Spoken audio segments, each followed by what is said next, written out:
Tacoma Park City Council to order. Would the clerk please call the roll? Mayor Searcy, Here. Councilmember Fulcher, Present. Councilmember DeBala, Here. Councilmember Gibson, Here. Councilmember Siemens, Present. Councilmember Honzak, Present. Councilmember Small. Yes, y'all. All right, good evening, everyone. We are excited this evening to be joined by the SHA Administrator, Mr. Pines, who will be joining us shortly. And just as a little bit of a deviation from our typical schedule or order of meeting events, we will start with public comments on SHA-related matters. Just as a reminder, public comments are limited to 30 minutes this evening and are limited to only those 3 minutes, a total of 30, and only for those individuals that have signed up for an SHA public comment. So again, I just want to remind everyone, you get 3 minutes, only if you signed up. After that point, we will have our discussion with the SHA Administrator regarding the city's priorities for SHA work. Afterwards, we will convene with our normal status of a meeting. We'll take a quick break, and then we will convene with our regular scheduled programming, and so that will be general public comments, and then we will have a public comments on voting items, and then general comments, and then we will have our voting session, which is a resolution authorizing temporary closure of Erie Ave in support of the 2024 Flower Avenue Together Block Party. Relatively quickly, I'm going to go through the next couple of meetings, just as a reminder for everyone. Monday, May the 27th is Memorial Day, and city offices and facilities will be closed Sunday and Monday for the Memorial Day holiday. On Wednesday, May the 29th, the council will be meeting at its regularly scheduled time at 7:30. We will begin with a proclamation in honor of the Crossing Guard Appreciation Day, as well as voting sessions, a resolution establishing the FY 2026 budget policies, and tentatively a resolution authorizing submittal of the 2025 legislative action request to the Maryland Municipal League. We will also have a number of work sessions. The first is administrative regulations addressing processes to request, evaluate, and advance traffic calming and sidewalk installations, quarterly financial report for the third quarter, FY 2024 budget amendment number 4, as well as tentatively recommendations for resident appointments to the Police Employees Retirement Plan Committee. On Wednesday, June the 5th, the council again will meet at 7:30. We will have a proclamation in honor of Gun Violence Awareness Day, which is June the 7th. We will have 2 voting items that evening. First reading ordinance authorizing approving the FY 2024 budget amendment number 4, and tentatively appointments to the Police Employees Retirement Plan Committee.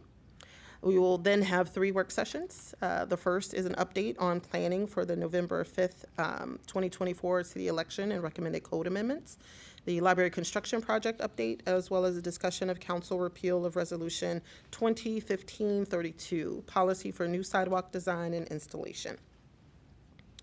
And so with that, we're going to move forward with our public comments this evening. And I just want to again thank Administrator Pines for coming in today and joining us at the dais. We're really excited to have you.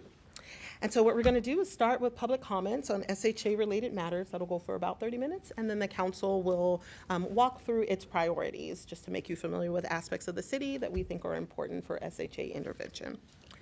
So with that, I am going to ask those that have signed up to speak for public comments on SHA for the SHA Administrator. Excuse me, Mayor, as a point of order, I just wanted to make sure that everybody who was signed up on the list is actually present in the meeting in some way, shape, or form. Just as a reminder for council members, there are some residents that have signed up and will be speaking in person, and then there are others that are speaking via Zoom. Great. All right. So I want to make sure I have the list. Thank you so much, Jesse. All right. So I do have the commenting in person list. So the first person on the list is Laura Barclay of the Old Tacoma Business Association. Hey, is it on? We got that. I'm Laura Barclay. I'm the Executive Director of the Old Tacoma Business Association, and we are a designated Maryland Main Street responsible for place-based economic development activities here in Tacoma Park. I'm here to raise two concerns that we have on Route 195 Carroll Avenue in our commercial district. The first is the recent change of the intersection of Route 195 and Route 410. The recent lane reduction has caused serious traffic and safety issues impacting our commercial district and negatively impacting the local businesses. The sudden change seems to have been made without consideration for the traffic volume that merges there and without community or business input. Drivers, including buses, continue to use the eliminated lane, creating safety issues and confusion. The lights were never adjusted with this change, which has created traffic backups throughout the multiple lights blocking entrances into the local businesses. The traffic backups also create driver frustration, which leads to horn honking and reckless driving, which also negatively impact our businesses, the customers, and the community. A new flagship restaurant on the block, which is responsible for bringing hundreds of new visitors to our community, is most impacted by this change. The restaurant has invested millions into this building only to now have site access issues and customer noise complaints.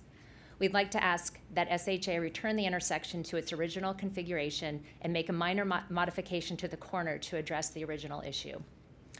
The second issue that I'd like to raise is the proposed bus stop on the corner of Carroll and Laurel Avenues.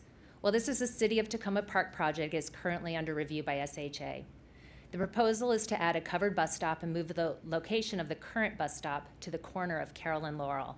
In addition to negatively impacting place-based activities and small business visibility, the proposed bus stop there will create safety issues in its proposed location, which is right before an intersection.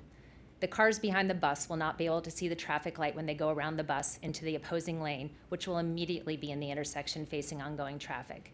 Installing a covered bus stop in its current location will eliminate these issues while providing this much-needed covering. We ask that you reject the proposal to install the bus stop in its new location. Thank you. Thank you, Ms. Barclay. Next up is Troy Jacobs, Ward 5. Thank you. Good evening. I'm Troy Jacobs. I live on Flower Avenue, which was formerly a state highway in Ward 5. And I want to talk to you about the Piney Branch Road, which is MD 320, and the Piney Branch Flower intersection. There's currently a lot of chaos along the Purple Line corridor in our city and the surrounding areas. But this is, moving in the right direction, and we're very excited about the Purple Line and look forward to its completion, as our neighborhoods have endured a lot of construction and disruption over many years. In February of this year, MCDOT held public meetings with the Tacoma Long Branch neighbors and businesses regarding improvements for pedestrian, bike, and vehicular safety at particularly the Piney Branch Flower intersection. This intersection, though, is multi-jurisdictional in nature. It's a little bit of city, a lot more of county and state, and experience has shown that advocacy in this situation can be very challenging and slow to have improvements.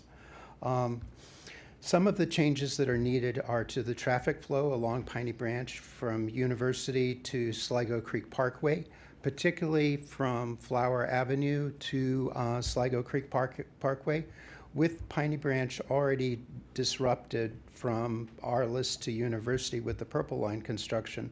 I hope that SHA can prioritize reconfiguring the traffic flow and improvements to sidewalks and bike lanes now to minimize further prolonged disruptions extending over many more years if this is pursued sequentially instead.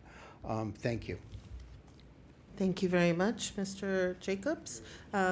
David N. Heller of the Sligo Park Hills Community Association. Hi, thank you very much. I'm David Heller. I'm the acting president of the Sligo Park Hills Community Association. I appreciate the opportunity to give testimony this evening. Our neighborhood is adjacent to Wards 4 and 5 in Tacoma Park. We're between Piney Branch Road and Sligo Creek. In fact, 10% of our neighborhood's residents are within Ward 4 along Mississippi Avenue and Elwyn Court. So tonight I want to speak to two issues. First, we were encouraged quite recently to learn about the possibility of a temporary traffic signal at Piney Branch Road and Ritchie Avenue, because it could provide real-world data on the potential for improvements along that stretch of Piney Branch Road, not only for pedestrian crossings, my primary concern tonight, but also for traffic entering or leaving the neighborhoods along Ritchie and Mississippi Avenues. And we ask that this plan remain on the table in association with the Purple Line construction this summer. We believe the stop sign recently installed by SHA has been a boon to pedestrian safety as well as local traffic in that area. And it is worth finding out if the concurrent bottleneck on Piney Branch can be alleviated, because the fact of that bottleneck tempts drivers elsewhere on Piney Branch to engage in reckless behaviors that put pedestrians at risk all along Piney Branch Road. The second, since February, our association, in conjunction with the East Silver Spring Civic Association, has been working with MDOT and SHA, seeking your help, Mr. Pines, to improve the pedestrian crossing signals at Piney Branch Road and Sligo Avenue. This is a complicated intersection with 4 named streets coming together, 6 lanes of access and egress, and in our views, very inadequate and out-of-date pedestrian crossing signals. A field assessment and on-site meeting with community members took place in March, led by Mr. Eric Florence, who submitted a report detailing the many problems and shortcomings he observed at the pedestrian crosswalks and signals at these intersections. So we are waiting patiently for the system to take the action we believe is inevitable and called for. However, this summer we welcome the opportunity to ask for acceleration of the process this summer, along with other Purple Line detour related activities. So we submitted a written report ourselves, accompanied with photographs summarizing the issues via the offices of State Delegate Laura Charkoudian and County Council Member Kate Stewart. So in summary, we believe that both of these changes could and would improve pedestrian safety along our stretch of Piney Branch Road, whether it's done in conjunction with the Purple Line or not. So thank you very much. Thank you very much. Next up is Carolina McCandless from Cielo Rojo.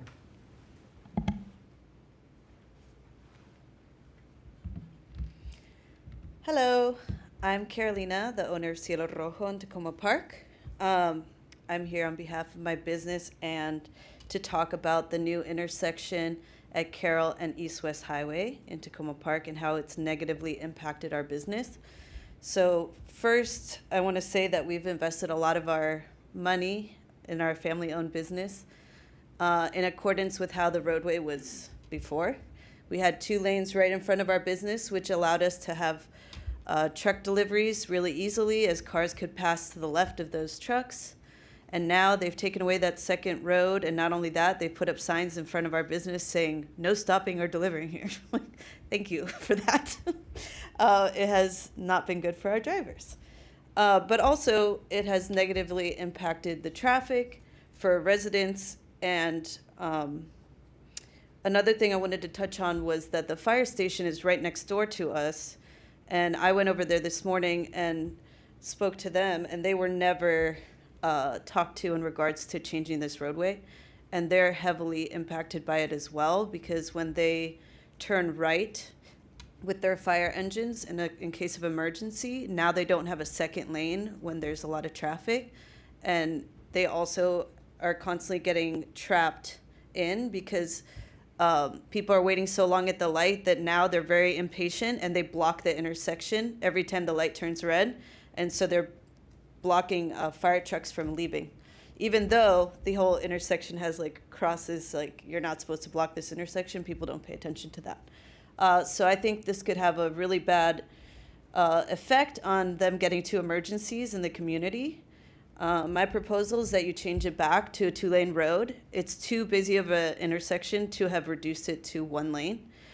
And there's a much easier fix that Mark Sherman has sent a proposal to everybody, a slideshow in the past, where they could just reduce the size of the sidewalk a little bit to the right by making the crosswalk sign a little bit skinnier, like the newer signs that they make now. Right now it has like a really old crosswalk sign that takes up a lot of space, and that's why it's not handicap accessible.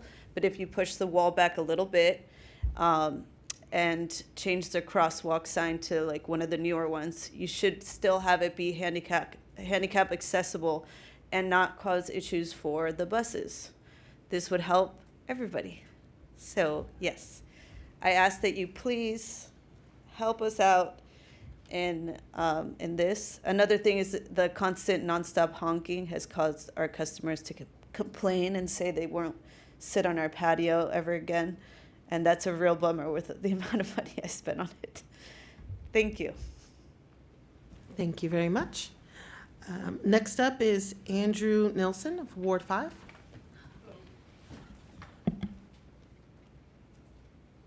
Sorry, I don't usually speak at city council meetings, but I've been a pedestrian for about 40 years of my life, and recently I've been condemned to driving, so I'm driving out to Dulles every day.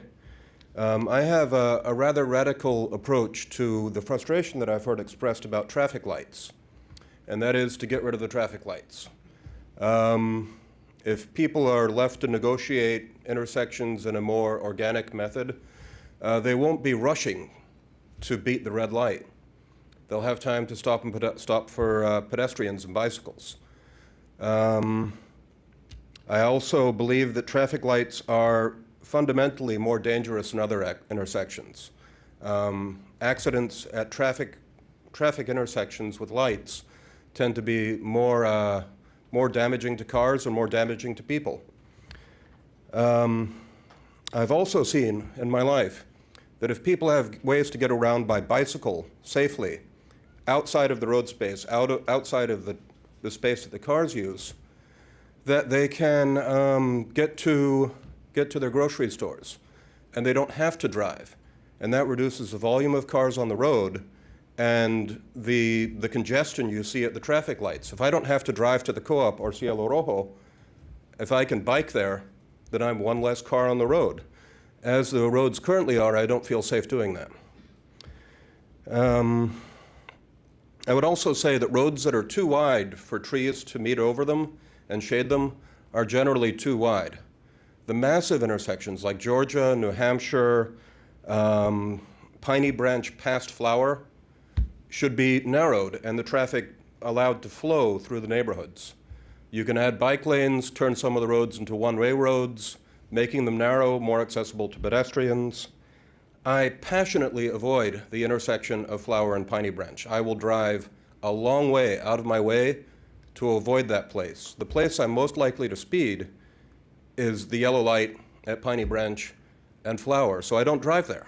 I don't even like walking there. For the businesses that are there, if I could bike up there, if I could get groceries, I'd be much more likely to go there.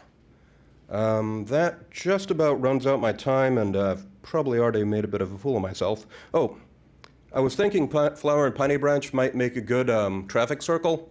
I've gone farther than that, and I think you should turn it into a pedestrian piazza, so people can hang out there, be around, move the traffic around the intersection slowly, let it flow, not stop and start at traffic lights. Thank you very much for your time. Thank you. Okay, so I just want to confirm that there isn't anyone in the room that had signed up via Zoom, but actually would like to give in-person comments.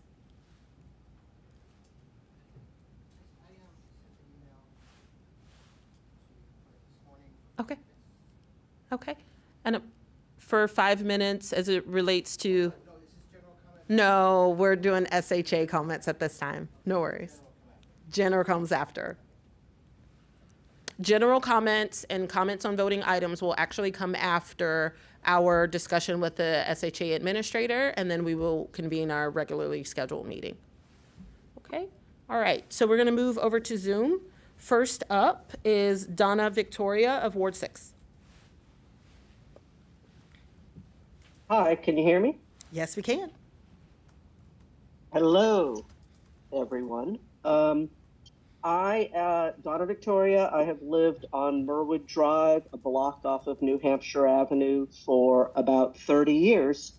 And just as background, I worked on the 2009 sector plan. I have worked in the neighborhood a variety of times for the neighborhood association, and I'm now doing a traffic survey.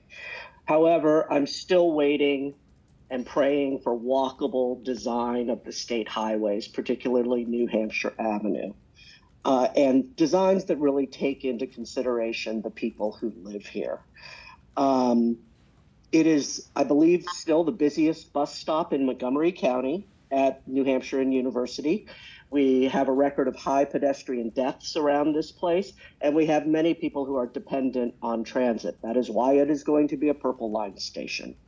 But we have this suburban road infrastructure of 6-lane highways that it was really structured in the 50 years ago to prioritize zipping cars out of town.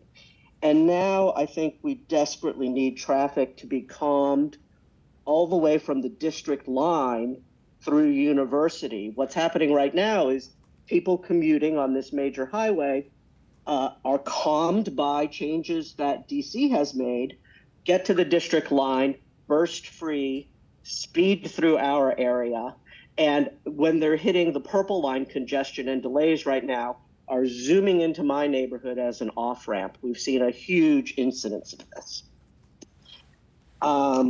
Secondly, sidewalks directly abutting these streets that are 6 lanes, I think are inherently unsafe and unfair.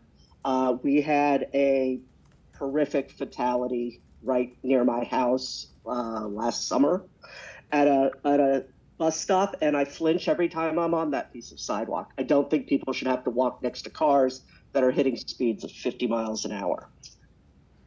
Lastly, I have a couple of specific questions. Our neighborhood asked at the quarterly meetings with SHA 4 to 5 months ago about having the feasibility of having a no left turn signal during rush hour at New Hampshire and Glenside and New Hampshire and Merwood.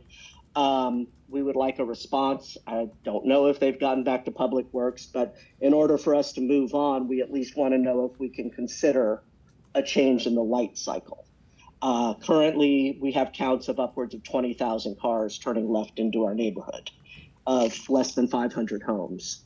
And my biggest question, I was on the city council in 2009, and originally the Purple Line plans showed that if you're going northbound on New Hampshire, in order to take a left onto University, right where the train is going to be, the engineers decided they would make those left turns go through my neighborhood.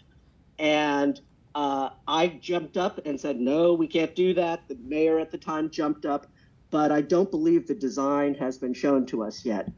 We need to see where you're going to put those left turns, because everywhere else there's clearly commercial places where you can eliminate a turn lane. Thank you. Thank you very much, Ms. Victoria. Next up is John Uricolo. We don't see him online right now. We'll look for him, but in the meantime, maybe skip to the next person. Sure. Michael John Nikolich of Ward 6. I am Michael John Nikolich from Ward 6, from the New Hampshire Gardens neighborhood as well, and I'm actually the president of the neighborhood association currently. And I really would echo some of the things that Donna Victoria said. There's been a lot of concern for many years about northbound traffic turning off of New Hampshire Avenue on Glenside and on Merwood during rush hour. And we've asked repeatedly, and now it's been borne out in a neighborhood-wide survey that we just did, that we would like to have no left turn for both of those intersections coming into the neighborhood during rush hour. That's really the main time that it's a problem, where we really have high volumes coming through, and that's been of course, exacerbated by all of the construction over the last few years. Also, regarding the speeding coming down the hill in the other direction, southbound, there's a speed camera. I think it's near Kingwood. It is not doing a very good job of slowing traffic down going down the hill. That's where people are really speeding up. If it could be repositioned further down the hill, that would probably help with some of that speeding, including the type of traffic that caused the fatal bus stop accident. And then I also wanted to echo Donna. I think there have been plans that have been proposed over many years to put in buffers so that the sidewalks on New Hampshire Avenue are safer. They're not right abutting the high-speed traffic. Any kind of a buffer would be helpful. And that seems to be the case, not just, in our little stretch, but on other parts of New Hampshire as well. And that's all I really wanted to say. Thank you. Thank you very much, Michael John. Next up is Susan Levy. Thank you. Thank you for taking my comments. My name is Susan Levy. I live on Glenside Drive, and I'm a member of the New Hampshire Gardens Neighbourhood Traffic Committee. I just want to outline my communications with MDOT and SHA, which started in February of this year. I was given the name of a couple of contacts, and I asked for help and/or advice on how to ameliorate the amount of traffic congestion in our neighbourhood, specifically commuters cutting through to escape congestion on New Hampshire Avenue and construction on University Boulevard. My question ended up on the desk of the Assistant District Engineer for Traffic, Ms. Hu. She responded that she would do a review, which would take approximately 60 days. It was completed, and I received it on May the 7th. The conclusions of the report were very disappointing for us, basically saying that they have seen worse. The description of relatively low cut-through traffic is very different from the observations and experiences of neighbours trying to cross Wildwood Road to get to the school bus stop, or parents trying to cross to get their children into daycare on Wildwood or Glenside, or residents just trying to park a car in front of their house when these roads are crowded. The lack of detail of the report also was disappointing. It did not cover, as has already been mentioned, traffic entering or exiting at the lights on New Hampshire Avenue at Merwood, where there is a dedicated left turn light into the neighbourhood for northbound traffic from New Hampshire, and seems an obvious place to try to turn out of traffic if you miss your chance at Wildwood and Glenside. Quick observation suggests that there's a significant number of cars entering Merwood from New Hampshire, which generally turn right onto Wildwood at the first intersection. I asked about the timing of the review, and I got a response this afternoon that it was done on Wednesday, 20th of March, which was during University of Maryland spring break. I don't know if that influenced the amount of traffic. And the report also stated that some cut-through traffic was identified, but it said it was relatively low. And when asked how it was identified and what percentage of traffic it accounted for, Ms. Hu replied, it was identified by reviewing the recent traffic counts, as well as conducting peak hour field observations of the intersection at 650 Erskine and Glenside. I will have to ask for yet further clarification because it's unclear to me how simply an entry count can identify cut-through traffic, but we experience it every day. Thank you. Thank you very much. Next up is Javier Rivas from the Tacoma Langley CDA. Hello. Good evening, Mayor, council members, and Administrator Pines. My name is Javier Rivas, and I am Executive Director of the Tacoma Langley Crossroads Development Authority. The CDA is a nonprofit business association authorized by the City of Tacoma Park since 1987 to provide marketing, beautification, security, and advocacy services for and on behalf of its members. Those members include almost 200 businesses anchoring the Crossroads Commercial District surrounding the intersection of University Boulevard and New Hampshire Avenue. I'm here today to advocate for the safety and security of our community, particularly concerning this major intersection, which continues to degrade. The current street design prioritizes moving vehicles quickly, creating a dangerous environment for pedestrians. This outdated design and poor traffic signal timing, combined with the extended construction timeline for the Purple Line, encourages cut-throughs via the adjacent parking lots and residential streets that are not designed to accommodate this level of increased traffic. Pedestrian fatality data from 2022 shows that the 1 mile stretch of University Boulevard beginning at the New Hampshire Avenue intersection has seen at least 11 pedestrian fatalities since 2008, with many more injuries. The wide lanes and distance signalized crossings make it extremely hazardous for those on foot, especially for the diverse community that shops at the commercial district, which includes many recent immigrants and their families. I can look out the window of the CDA offices overlooking the intersection and see how the effects of poor design and low enforcement of traffic laws create an environment that often leads to impatient drivers getting into altercations, blocking traffic into the adjacent parking lots, cutting through the side roads and parking lots, and affecting the revenues and livelihood of businesses of the commercial district. Vehicular congestion has irrevocably shifted commercial traffic away from this intersection. Current transportation investments and projects often fail to account for the negative impacts on communities of color, leading to inequitable outcomes and continued harm. This harm is not only measured in lives, but also in the loss of revenue that puts food on the table for many immigrant Black and brown business owners of the Tacoma Langley Commercial District. Immediate measures such as installing enhanced lighting, adding additional crosswalks, and repainting existing ones, as well as improvements to traffic light timing and stricter enforcement can add to enhancing pedestrian safety and walkability. Long-term strategies should include adding signalized crossings and focusing on cross-county neighborhood connectivity and walkability.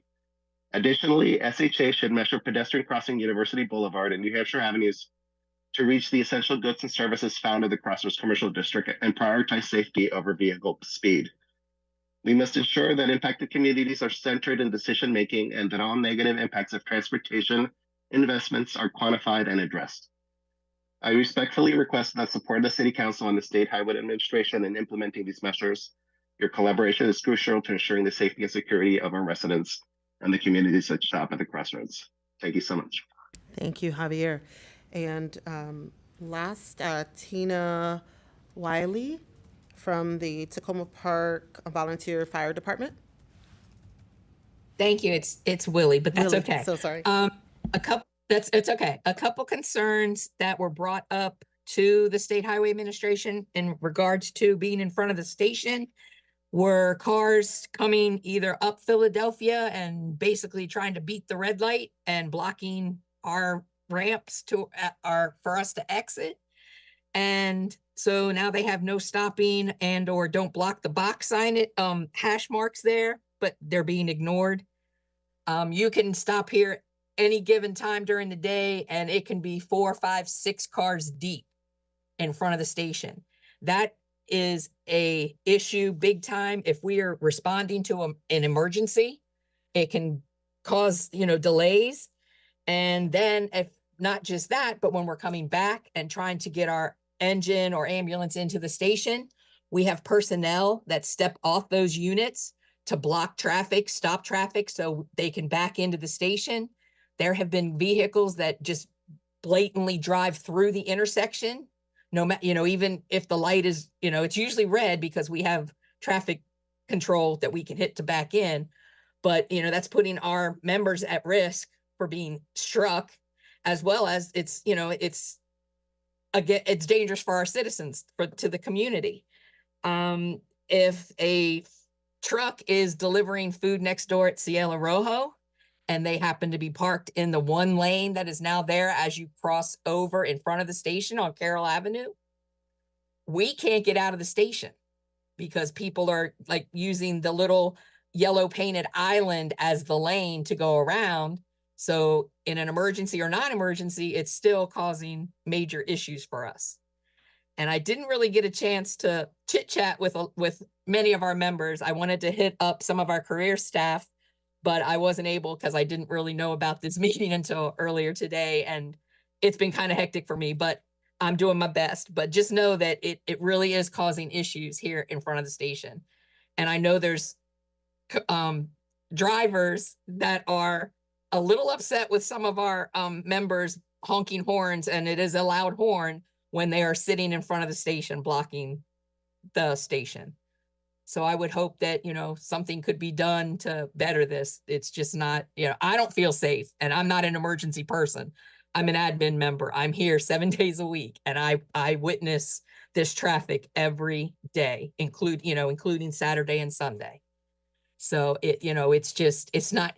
these folks here at this station are my family, both biologically and and I don't want to see anyone getting hurt over this. So, and that's all I have to say. I thank you for giving me the opportunity to speak a little bit tonight. Thank you very much. And just want to do a quick check on a couple people that I think I might have had to pass over. John, We can't locate. okay, no worries. And Emmanuel Wagner? Yeah.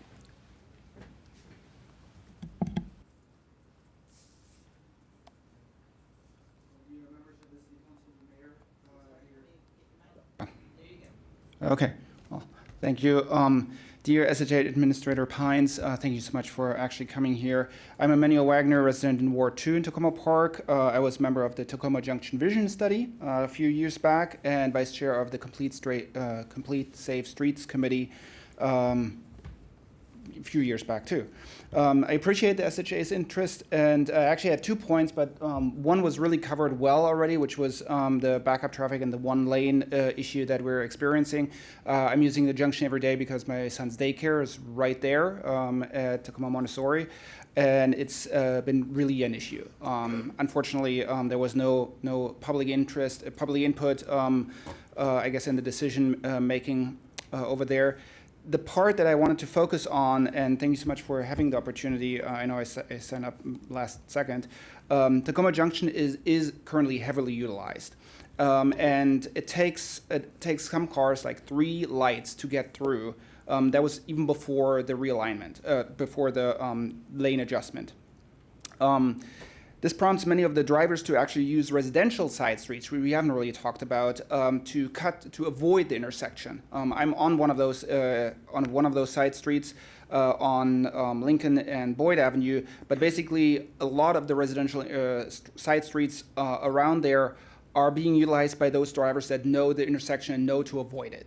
That becomes an issue because not all those not all of those streets have sidewalks, for one, but also we're seeing a huge increase in traffic in that region. So one of the other issue is actually unintended consequences. We have stop signs now on Ethan Allen and Elm and on Carroll and Lincoln, which we fought for a really long time with the SHA. Unfortunately, it makes it really easy for that traffic to now cut through because now the traffic on the highway has to stop and allow that traffic from the side street to come on. So basically, it makes it much easier to actually join or cut through and join the main highway when you actually have when you're going onto the major roadway. Again, it made the traffic intersections a lot safer, though, I have to say that, but it increased traffic as well. So there is an answer already that we've developed as a city. In 2018, the city conducted a Tacoma Junction traffic study. That study, and I have to look at my notes, actually stated that based on the traffic analysis and findings, and I'm quoting, we are recommending that the best alternative is option 2B, where Maryland 195, which is Carroll Avenue, is realigned opposite to Sycamore Avenue, which is right next to the co-op, and left turns into Grant Avenue is prohibited. This creates a more traditional four-legged intersection and reduces vehicular speed for the heavy southbound traffic on MD 195, Carroll Avenue, increasing pedestrian safety. The number of signalized intersections is reduced to 2, and with the corridor and the truck lay-by area not being close to a stop bar. So that's on page 8. I'm sorry, I'm out of time. I'm just saying we actually have ways to address that. Would love for SHA to take a look at that, work with the city council to actually find a solution and maybe start the process of how can we realign that intersection, because a lot of this discussion is based on that one intersection. Thank you so much. Thank you so much. Well, thank you everyone that came out and provide comments. Your feedback has been really, really helpful and definitely will help to inform the conversation that we are about to have going forward. So now we're going to move over to our presentation. The hope is that we can provide a little bit more color behind some of the intersections that you've already heard quite a bit about in terms of what the problems are.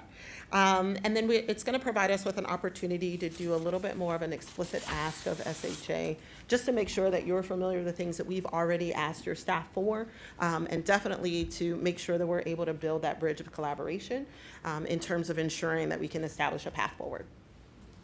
So again, thank you for joining us today. And as I mentioned, the City of Takoma Park has been working diligently to advance Vision Zero goals designed to create a safe and walkable community through improvements along all streets within the city. And we've done this in many ways, including street resurfacing, adding new sidewalks, ensuring ADA compliance along city and state roads. However, as you've already heard, we face a number of challenges on residential streets due to cut-through traffic, the volume on state roads, ineffective intersections, purple line construction, which you will hear a lot about, and pedestrian safety issues that have made accessing the city and its amenities challenging. And so we're hoping, as I mentioned, to leverage this meeting as an opportunity. You've already heard from our residents and business owners directly, but also hearing from the council about how these challenges have impacted our community, and share some of the priority projects that the City of Takoma Park would like to work with you and your staff to address. Next slide, please. Okay. So I want to start with good news. I know that you've heard a lot of bad stuff. But I at least want to take a moment to just send out the kudos to the work that we've already been able to do in partnership with SHA. And I do want to stress again, I appreciate our District 3 staff at SHA that have really been working with us for a number of years to try to get some things done in the city.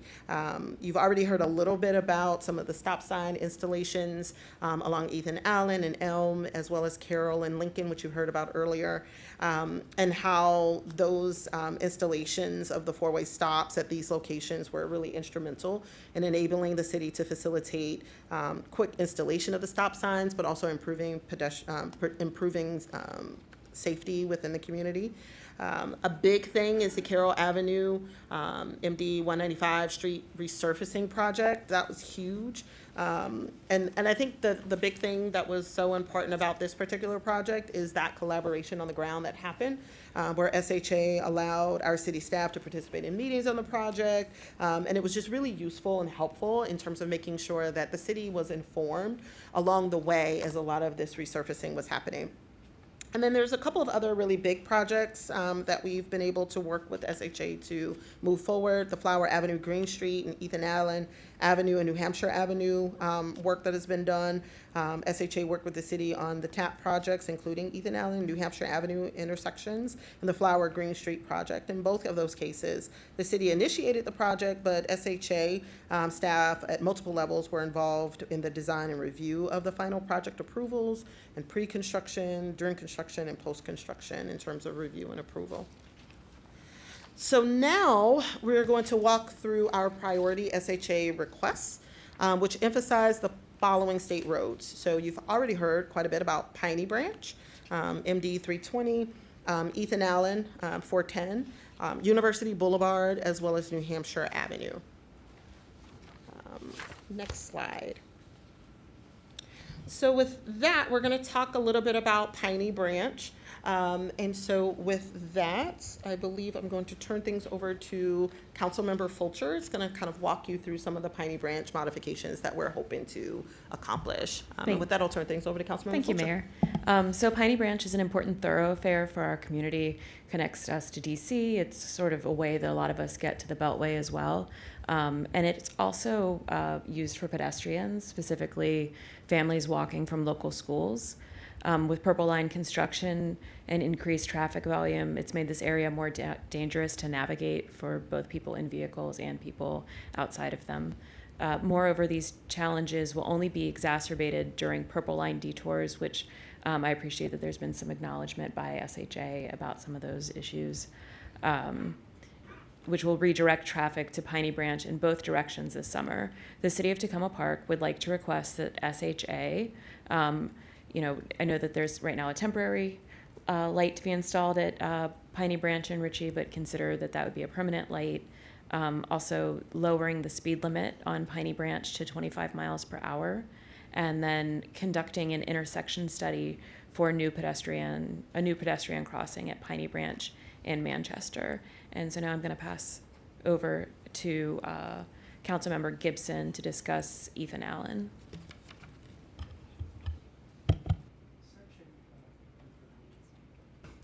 Section of Ethan Allen, Maryland 410 on Tacoma Junction, we've heard from our residents and businesses, but I'll reiterate that has been problematic for many years.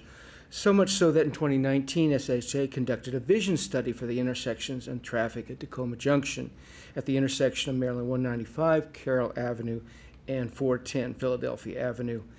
SHA's goal was to engage the public to develop a vision for Tacoma Junction roadways and transportation, and to publish a final report to facilitate implementation strategies for potential future development.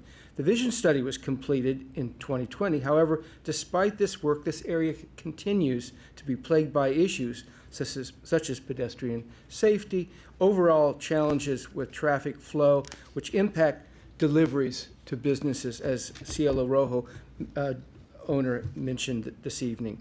Recent changes to the intersection have created some really new major problems. Specifically, moving the stop line has caused challenges with making a right turn from Ethan Allen to the Philadelphia. Also, removing the lane between Ethan Allen and Carroll has created severe traffic backups along Maryland 410.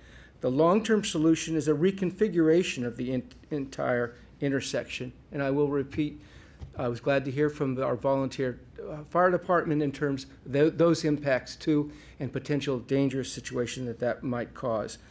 We specifically are asking SHA to provide the City of Tacoma Park with a plan for how SHA will modernize the entire Tacoma Junction area to optimize traffic flow, business access, and pedestrian safety. Immediately address the problems with SHA's recent modification to the intersection, including, but not limited to, double lines, access challenges to businesses, and the fire station, and ability for cars and buses to turn onto Philadelphia. Additionally, we would like improvements of pedestrian safety and signage along Maryland 410 that need to be addressed. A couple of those are adding a pedestrian lead time crosswalk signal at Maryland 410 and Maple Avenue, and there are missing no left turn signs on Maryland 410 at Kentwood. Let me turn it over then to University Boulevard speaker, and I think that would be Councilmember Small. Thank you, sir. Thank you very much, Mayor and Randy. I appreciate the opportunity to speak on these issues. I'm actually really glad that I heard some of the semi-stilted things, because I would not have known that there was a script to this, because on my email or in my thing, there is no script, it just has the slides. And I'm comfortable enough talking about this in length that I'm just going to go off the dome here to some degree. I'll try to comport myself with a certain amount of honor and whatnot. It is important to recognize that the reason why we are here functionally is because I made a honorable deal with an honest set of civic actors to attempt to obtain a meeting regarding some of these issues specific to the corridor that we're addressing. In particular, the University Boulevard side of this being the fact that it is a convenient error that people make to not remember that the exegesis of this started in 2009. And since it's 2023 and we still don't have a purple line in large part, we don't have anything that looks like there's going to be a purple line there. It is a difficult thing to reconcile for a neighborhood and maybe even generations of people. One of the things about that is that the stressors that are associated with that are directly related to the inability of pedestrians to count on any sort of safety in crossing that street, the inability of drivers to count on any sort of reliability in the condition of those roads, and any ability of the economic actors along that corridor, in particular from Riggs Road, probably to where we would call Piney Branch, have had an undue burden placed on them. And on the parlance, it is one of those things that, in political science terms, you would talk about maybe these stressors being related to gentrification or other kinds of items. And since I'm going to proceed in the terms of professional, I would like to turn to the other issue now, which is that we need to make sure that we understand that there has been no communication in large part by state actors to residents or people of concern that would communicate with those people for the benefit of some sort of associational or relational politics, and that's fine. But when we turn to the other road here, if we flip to New Hampshire Avenue, please. Councilmember Small. I have both of these. You told me I had both of these. Yeah, you do, but I do just want to make sure we highlight a couple of the specific things because I just want to make sure that the administrator is aware of a couple of things that their staff had promised. Oh, well, no, I'm going to get to that, Okay. totally. That's about to be the next part of this. It's actually the critical part of this because when the meeting that I was promised was forestalled for whatever reasons, we did have a meeting with the team, and that meeting took place on January 16th of 2024. There were several council members and full staff in attendance. I was excited about that meeting because I was basically sort of cajoled into thinking that that was going to be my meeting. And in that meeting, we were given a presentation by the District 3 team that included a variety of, accomplishments, and even a statement that there was a brand new policy going on with regard to walkability and safety in the University Avenue corridor.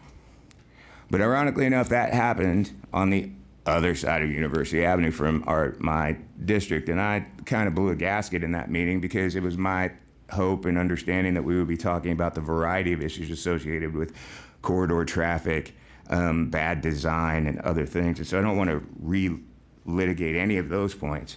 But I will say that at that meeting, when we went through things, the thing that was probably the most, shocking to me is the reason why I told everybody in the neighborhood about it, was that there was a specific gap from University Avenue to Larch where absolutely no concern was being paid by the State Highway Administration at all. You don't cut the grass. There are noise and sound issues with regard to the larger apartments on that corridor. It's a dangerous thing trying to get to the university or to the rec center that we probably should have built a long time ago. And any number of people have come up to me to implore me to tell you that on Erskine Boulevard and on Glenside, there are significant issues with regards to entry and exit because of sight lines and other things. And that also includes our foibles with regard to a copse of trees that we really don't need if we're going to have a new rec center. And ultimately, I think the point of this is that when I was asked to be in a meeting in which there was absolutely no concern to my district, after I had organized a meeting with the Purple Line people in which everyone was really wonderful, and I even hugged it out with some people. And there were promises made about communications and any number of things. Maybe even letting people know what the socioeconomic factors were. Then we didn't hear from anybody. The neighborhood hasn't heard from anybody. And I will reiterate that when you start doing the numerical issues here, I, as a political science major, Phi Sigma Alpha, all those kinds of things, I'm wearing the bulldog tie today on purpose. The hat is so I can deal with my chronic illness. That it seems to me like we're dealing with issues that would imply we're either dealing with blatant disregard, politics, or people being petty.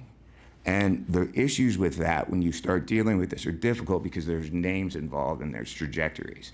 And I'm not trying to solve anybody's game, but at the end of the day, there is an institutional neglect, apathy thing going on in this corridor for whatever reason. And we are supposed to be scripted about our manner and effect with you for whatever reason, for a meeting that I was promised by honorable people. And so I'm proud that they've delivered my meeting in however shape or form it is held. And I do believe I've comported myself with regard to the issues that I'm supposed to talk about very specifically. But make no mistake, I can talk about this all day. I asked to talk about that at a staff level all day, and no one cared. All right, thank you, Councilmember Small. If we can stay on this slide.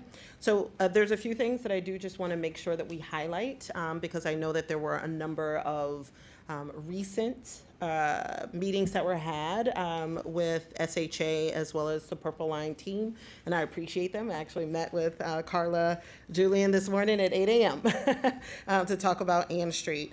So I think the biggest thing for University Boulevard is managing that Purple Line construction, specifically pedestrian access to sidewalks and businesses during construction, which you heard a little bit about from Javier, to make sure that crosswalks are accessible at all times. We have heard cases where construction was basically eliminating access to sidewalks and basically creating non-ADA compliant access to buildings. Also, road maintenance issues we've heard a lot about, making sure that the teams are out there and are able to close up potholes in a timely manner, because that is an issue. As well as another big thing is stormwater drain blockage. So it's my understanding that they admitted, hey, the teams are doing work and they're blocking the drains, but we're getting a lot of rain, and that's actually causing some flooding issues.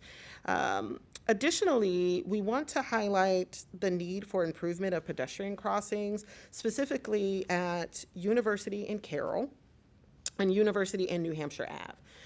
Because of the number of different barriers that are up due to construction, it's really easy to not see the pedestrian crosswalks. The signals are not quite there yet. And so in many cases, I've seen pedestrians just not know whether or not it's safe to walk across the street.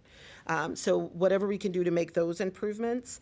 And then ensure that the construction does not limit access to businesses and our farmers market that happens on Wednesdays in the summer. As I mentioned, we met with the Purple Line team this morning. I know that they've reached out to Javier to talk about making sure that there aren't folks that are actually using the parking lots of the businesses as kind of cut-through pathways. So that's going to be really instrumental. And then one thing that was mentioned during the meeting this week is during the detour period of June through August, that what SHA was offering is to provide no-through traffic signs along state highway areas where to neighborhoods, recognizing that they're not enforceable. Recognizing that, you all may not be able to have access to all of the various wayfinding apps, but to at least ensure that we can do no-through traffic signs for those communities where they're likely to receive a much more cut-through traffic when University Boulevard moves to a one lane and we have to do all of the detouring.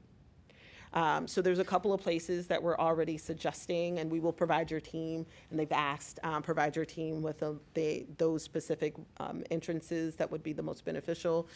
So for example, at Riggs Road and Drexel, that's the main Erskine cut through, so people can basically drive parallel to University without ever getting on University. If they can get on at Riggs, they cut through Erskine, and then they cross New Hampshire Ave, and then they go right on up Glenside or Wildwood Drive, and they can get all the way to Carroll Avenue without ever touching University Boulevard. So I appreciate that your team is willing to at least try some innovative approaches, especially during the detour period, to try to help mitigate some of that cut through. Another thing that we're trying to do, particularly in the University Boulevard area, is create opportunities for public space. And so there's one street in particular that our staff will reach out to your staff about, and that's around Ann Street at University and the possibility of us closing that city road to allow for it to be more of a public space amenity where we can kind of build that up. Right now, it's the location for our farmers market. Different types of community events typically happen at that segment of Ann Street, which is a city road, but it actually has that connection to State Highway, so we want to make sure we're working in collaboration with you about that. Next slide. Okay, so New Hampshire Avenue. So there's a number of challenges, as you already heard, around New Hampshire Avenue. And the city would like SHA and the Purple Line to fulfill some of the promises, or all of the promises, that were made to minimize the impact of, yeah, we want all of them. To minimize the impact of construction and improve pedestrian safety. So specifically improve pedestrian access to the sidewalks and businesses during construction, and again, making sure that people who are walking along New Hampshire Avenue feel safe. And the businesses have access and are easily accessible. Local traffic-only signs and wayfinding app support to aid in ensuring that Purple Line detour traffic do not cut through local streets like Glenside Drive and New Hampshire and Erskine and New Hampshire. Also, you've already heard, and that's not in the script, but I meant to include it, the access to the ability to do a no left on New Hampshire into some of these neighborhoods. Again, really trying to make sure that we're not perpetuating cut-through traffic in a number of our communities. The city would also like for SHA to work with us to address other factors necessary to control traffic, such as signal synchronization along New Hampshire. One of the things that we find is that making sure that if people are just trying to move through, that we can kind of move them through. Right now, there's the lights are kind of out of sync, and it kind of creates more impatient drivers. The next thing is the city would like to request that SHA review its decision, and we talked about this a little bit, of one location along New Hampshire Avenue in which the city's red light camera request was denied. You've heard a lot of people talk about the challenges, particularly as you get closer to University Boulevard in terms of pedestrian safety along New Hampshire Avenue. And so we're really trying to take a comprehensive approach to slow the drivers down, to make them stop and clear crosswalks so the pedestrians can safely cross the street. So we're really hoping that we can continue the conversation and maybe come up with some alternative solutions, including maybe a portable red light camera, just to try to curb that driver behavior. The city, lastly, would like to SHA to conduct an intersection study of Kirkland and New Hampshire Avenue. You kind of can't see it too well here on this map, but it's a bit of a cluster. Currently, the intersection is chaotic, to say the least. Traffic is flowing in multiple directions. Vehicles are often stuck in the middle of the intersection, and pedestrians are forced to navigate a sea of cars just across the street. So we're hoping that this study would help with addressing some of the current infrastructure challenges that we have, as well as improving some of the future traffic flow and Purple Line construction work that's happening at the same time. So with that, I know we've talked a lot. You've heard a lot from our constituents. You've heard us gripe. So now it's just an opportunity for us to say thank you, but to also provide you with an opportunity to give any remarks to the council, as well as our residents that are watching or in the audience. Sure. Well, thank you, Mayor, and thank you, council members. I really appreciate you hosting me this evening, and all of your constituents, the great feedback tonight. I've actually prepared a lot of remarks that I thought I would say this evening, but after listening to the feedback, I think there's more relevant things to talk about. Ultimately, I'd like to just maybe start with a little bit about me. I've been with State Highway now since last August, but prior to that, I was Executive Director of Maryland Transportation Authority, and I've been with the department for 19 years. So been around the block a little while. I spent early years at State Highway, and I'm back again. I'm joined tonight by Derek Gunn, our District Engineer for District 3. He obviously has worked closely with you, and I appreciate the compliments of his team. Certainly, we know there's a lot of work to do. I think a couple of things that I do want to highlight from what the discussion brought forward, and then I think maybe we'll go to a few of my remarks. I heard the other council members' feedback about being sensitive to not overly celebrate our accomplishments. I hear how much work is still needed, and so I'm not going to start there. You started there with the accomplishments. I thank you for that, but I'll end on that instead. But a few points. I think there were good pieces here for me to go back and help think about. Things like we heard about the desire to have signage, either no left turns or no cut-through signage. There are other areas of the state where we've actually just blocked roads and prevented the movement entirely. The problem with that is it also blocks the local residents as well. So when these are public roads, when you restrict access, you got to do it to the entire public, not just the, so there are means and measures that we can do. But I think if you listen to the feedback very carefully, and I did, I promise you, I took very extensive notes. I don't know if you saw me typing up here, but I was listening. And one of the things that we wrestle with when you hear about the intersection at Carroll and 410, you see a project that was done as a pedestrian safety improvement project and ultimately utilize lane repurposing and reduce that to get speeds down. There were some folks tonight that were advocating for those types of improvements throughout Takoma Park to improve pedestrian safety. We also heard folks discuss how those have had negative impacts on traffic. And so whenever we're approaching lane repurposing, we've got to be really careful and methodical about that, because in the end, somebody's not going to be happy.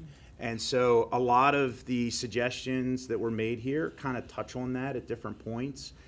We do have what's referred to as our Pedestrian Safety Action Plan. That is a $100 million program statewide.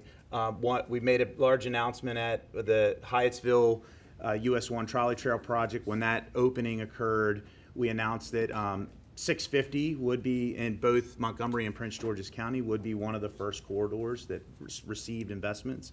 That's in design right now, and Derek and his team are making good progress on that. So we do have a large focus. That's on the north side, right? That's not like in my district, correct? I mean, I was led to believe during that meeting that that was the big sell, but it began on the north side of University Boulevard, which would therefore negate the technical value for any of the residents as beneficiaries. It certainly does help the volumes of people who shop in that corridor, but it also sort of acknowledges the long-term disregard. So I'd also hope that at some point we have a larger volume conversation about corridor traffic and the transition to walkable neighborhoods, given the fact that that's supposed to be the goal, and there's a bunch of people walking over there right now. So the limits of the Maryland 650 program is Maryland 193 to Powder Mill Road.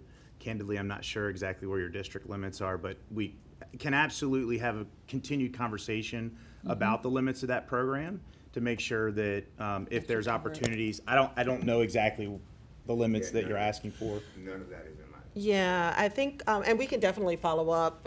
Derek, we got your number. But if there are opportunities for us to expand a little further up, it may actually be serving multiple purposes, right? So we've already talked a little bit about Kirkland and 610. That's right on the other side of the 193 line that you're talking about. So it may be that it might be beneficial for us when we're chatting with staff to staff, to see about what are those opportunities of expansion where we could just go a little bit further over the line and really could kind of think through the entirety of the corridor that would actually address some of the issues on 650 that we're talking about. We're happy to take a look at that. I'd argue even more fully about that point that one of the reasons why I'm so adamant about being very public about these things and talking about this in sort of a front door politics way, is I'm not really interested in the attempt to buy me off by moving it up a block.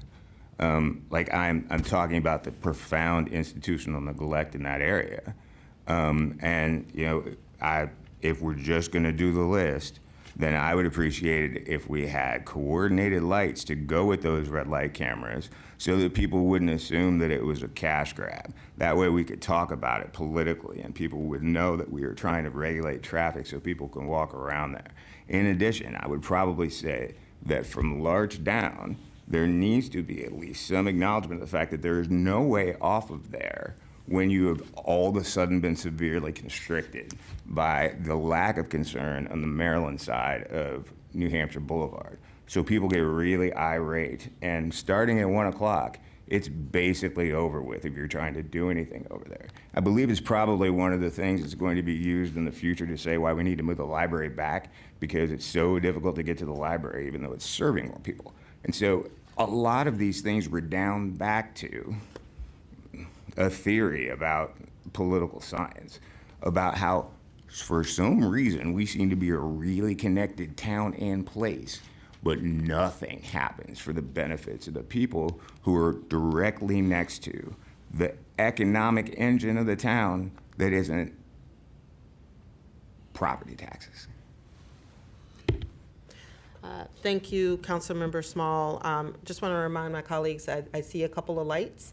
And so want to make sure that folks wait until you're acknowledged before speaking. And I also want to provide our guests an opportunity to finish any remarks that you have. Sure. On the red light cameras, I appreciate the dialogue there. Appreciate the mayor's discussion about bringing that back and kind of bringing the one that was denied to the forefront. One of the things that we wrestle with is that we definitely do not want them to come across as a money grab. I appreciated your comments earlier that when red light cameras come in, we hope we don't make any money because people aren't running red lights. They're not running through speed cameras. They're just obeying the laws. But we do have a lot of safety measures available in the tool belt. And one of the things that we try to do to make sure that it's not perceived as a money grab is to make sure that all of the safety options are evaluated first and considered so that that would show that we've done everything that we can. The red light camera option is the appropriate option now. However, we're having a lot of dialogue about that internally about, we've heard a lot from municipalities, elected officials, communities that red light cameras are a safety measure. We should just be doing them because they work, and that should be the end of it. And so there's a lot of internal review of that right now. We recently wrote the letter back in relation to a few of those other cameras, and we committed to there that we were updating our guidelines, and that's part of the process that's ongoing right now. Madam Mayor? I'm sorry. Could I just interject a question? Sure. Okay. Thank you. And thank you. I just wanted, on behalf of the administration, also to say thank you and welcome Administrator Pines and Mr. Engineer Derek Gunn for joining us. Just to follow up on that point, with respect to the red light cameras, how would, first of all, thank you for ultimately approving and issuing the permits necessary for our vendor Conduent to proceed with installation. So we're happy we're able to proceed with this program for safety. I just wondered, there was a number of them, I think 7 or 8, permits that were approved. How this additional location or 2 that we're talking about right now that we're respectfully asking for additional consideration on at New Hampshire, particularly because, according to our police department, this intersection has been more troublesome in terms of accidents and risk than even any of the others. How would evaluating alternative safety measures at that intersection be any different than, and it wasn't particularly a consideration, I don't think, with the other 7 or 8. Wouldn't the same logic apply to this intersection? I understand there's construction going on, and that's why we respectfully suggested that perhaps portable or temporary red light cameras could be installed there so that it's not necessarily the more expensive permanent installation. But the thought is, this is an intersection where we have the highest level of concern for safety. And I just wanted to ask why perhaps the same criteria as was applied to the other 7 or 8 that were approved, and again, thank you for that, but why would not this additional intersection fall under the same set of analysis? And or the whole gap to large. Councilmember Small, you're not acknowledged. Yeah. Thank you for the question. As I mentioned to the mayor earlier, I'm committed to following up with your team and our traffic engineers to really flush that out in detail.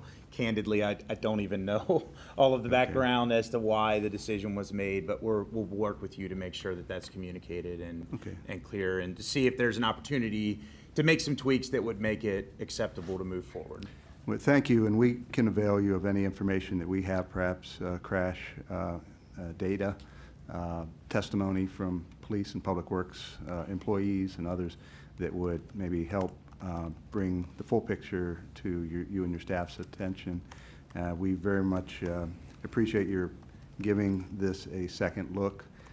We do feel very strongly that this intersection, for safety purposes, not revenue, because revenue applied to those 7 or 8 other intersections as well, but we lead with safety as the primary initiative for this program.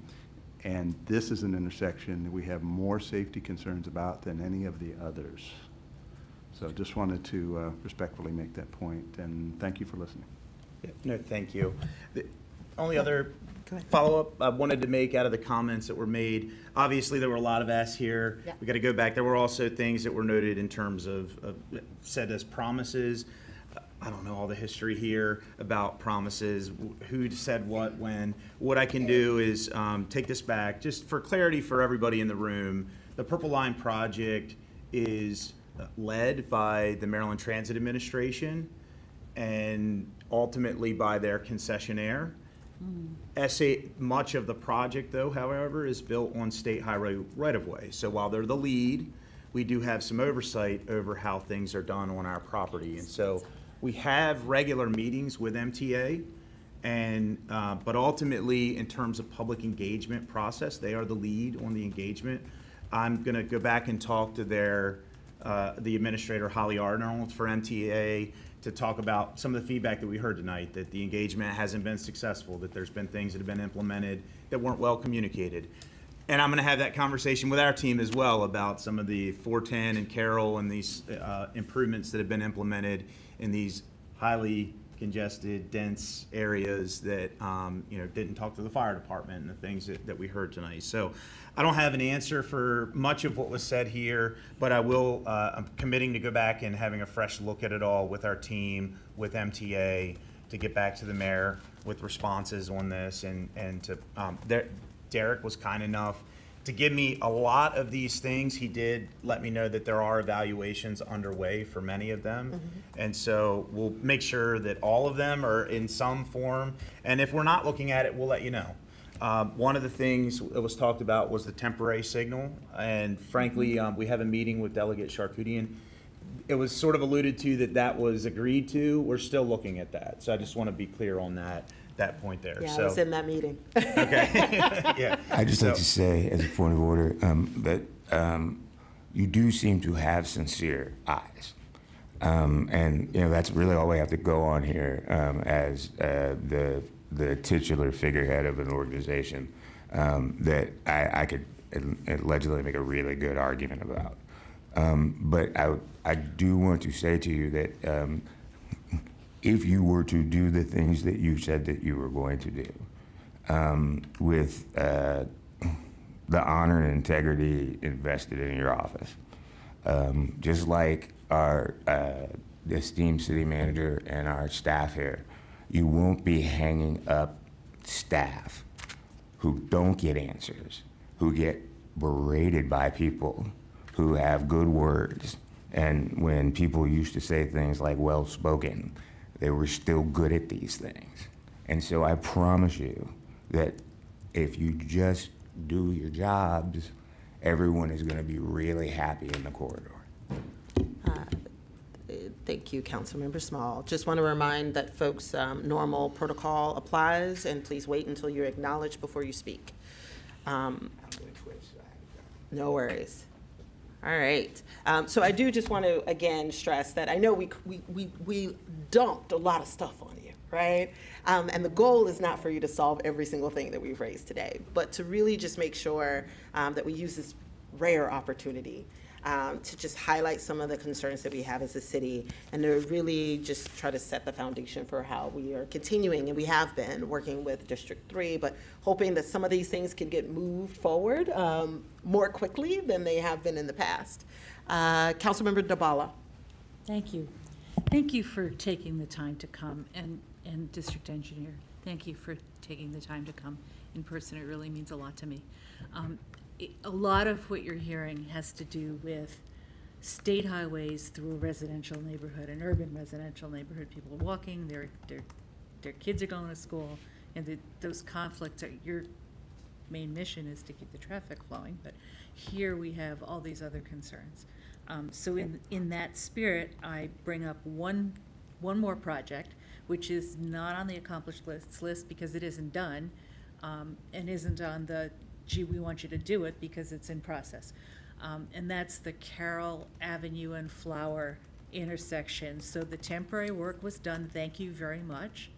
The design has been done, but the funding remains a problem to do the complete set of work. And I'm not sure we've seen, I haven't seen the final design for that area. Maybe that isn't done yet because we're waiting for the money. And so we're kind of caught in this limbo. And I would say that I hear once every couple of weeks from somebody who lives in that neighborhood who says, thanks for what we got done, and what about the rest of it? So just put that one on the table because it was a neither here nor there project. And echoing just the concerns that you've heard from other people about, particularly about the junction and what are the next steps sort of long term. I had two more process questions, and I'll put them out, but they seem to be a little off track for the project focus that we have here today. But I do get asked by residents, who do they reach out to if they have a concern? Not, I want this pothole fixed, but a more, sort of, so we had the Lincoln, not the Lincoln, well, we did have the Lincoln, but then we had the Elm Avenue folks, and they just wanted a stop sign and they didn't know who to go to, so they went to everybody. Okay, so we could use a little guidance here about how you want to handle the process other than the complaints about specific holes in roads and that kind of, no pun intended, concrete complaint. And then the second thing that comes up a fair amount is the state highway has authority to fund ADA sidewalk, and you've chosen not to, but in a small community where the budget is very tight, that project just never seems to quite get done because all Could you say the project one more time? I'm sorry. ADA repairs to renovations to sidewalks on state highways. Oh, all sidewalks. All sidewalks, Okay. yes. We have a plan, and we're 85% of the way through. But the point being the funding question, and is there some way to talk about whether SHA can pick up some piece of that on behalf of municipalities? I believe this is going to be brought up to you by the Maryland Municipal League. If they haven't already done, get ready, they will. Because it is a concern, not just in Tacoma Park. Again, that interface of you've got the road, but you've also got, in communities, you've also got the sidewalks and all the things that are going on the sidewalk that you don't want in the road. So those were my two sort of broader resident-oriented questions. Just thank you for being here. Well, thank you again for having me. On the process question of who to contact, so those day-to-day things that customers want support on our website, we have a report a issue link. We call that internally the customer care management system. Okay. If there is a pothole, if there is grass that's too tall, whatever the issue may be, they can report that through the website. That ultimately funnels out to Derek and his team to go through those, prioritize those. Sometimes, frankly, things like the grass is too tall. We often operate on a cycle. Typically, mowing and litter is done on a 4 to 6 week cycle. That's what the level we're funded at today. And so if somebody calls and says, hey, my neighborhood, the grass is too tall, we typically don't send a mowing crew out to that dedicated spot. The reason for that, frankly, is that we'd never get all the grass done if we didn't do large swaths in one shot. So we move methodically. That's not always popular when it is tall in areas, when, especially as you're getting towards the end of the cycles, if there's rain, and the rain followed by good weather we've been having lately makes it tough. So beyond the process question for like those day-to-day things, also within Derek's team, we have and all of our districts has they call CRMs, or customer relations managers. Those individuals, Winstina, is she correct for this region, Derek?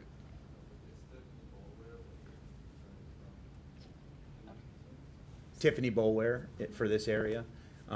Can be contacted and be responsive. Derek can connect you for broader long-term questions there.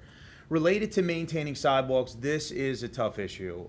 Last session, legislative session, Delegate Healy put forward a bill that was proposing for State Highway to take over maintenance of sidewalks. In law today, when we build sidewalks, localities are responsible for maintaining those sidewalks. That is in law. Why is that an issue? It's an issue because State Highway is not tooled to maintain sidewalks. We do not have the dedicated funding to do the maintenance on sidewalks. And so frankly, if that workload were shifted to us tomorrow, we would fail. We don't have the people resources. You can attest to the fact that the work volume that we already have is tough, but we work very hard to get as much done every day as we can. Add in another volume of maintenance of sidewalks, and that makes it tough. We understand locals may not always be in a great position either, but that the fact is the law is structured that way, and I'd be happy to share those specific areas of law that kind of reinforce that if there's a question. I think I read it, but I'm not read it wrong either. But again, there have been several pushes in recent years from legislators to have that work shifted to SHA. My position has been, if you give me the resources and the funding, I'll gladly help support that. If you give me the work and no support behind it, I'm in trouble, right? So that's really where we are with it, just to be full disclosure. But we can share some of the legal background on that. Thank you. Thank you. Councilmember Honzak. Thank you very much. Thank you so much for being here. I'm one of the newer council members, and it's a pleasure to get to have you here and talk to you.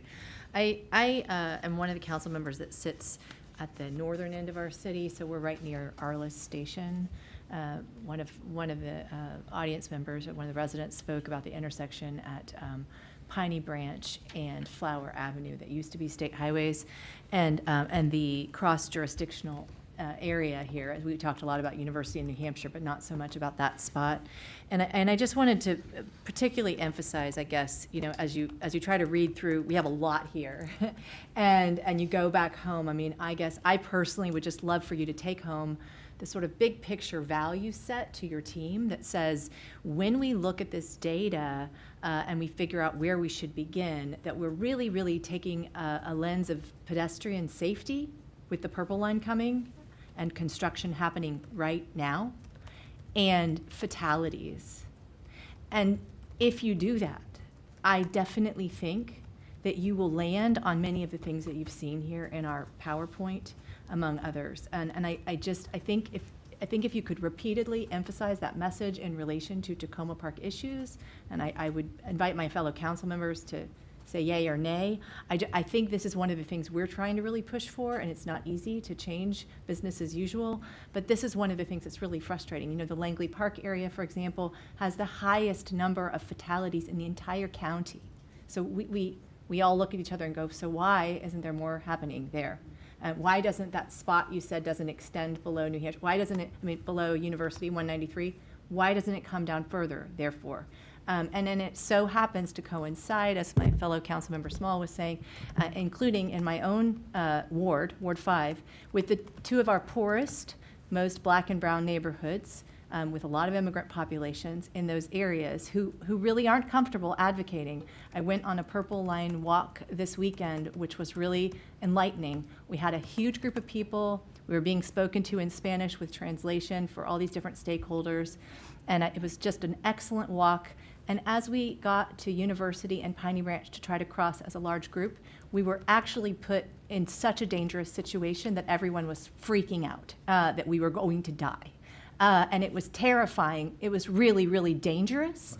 We couldn't, and the residents who were all Spanish speaking, who were giving us the tour, said, yeah, this is our daily lives, and most of them don't have cars. They have children, and they're walking to and from their schools to the buses, and so it just really amplified in a good way for elevating the issue, but in a terrifying and terrible way for what we need to do on these state highway intersections, on these junctions where they're just not being addressed adequately.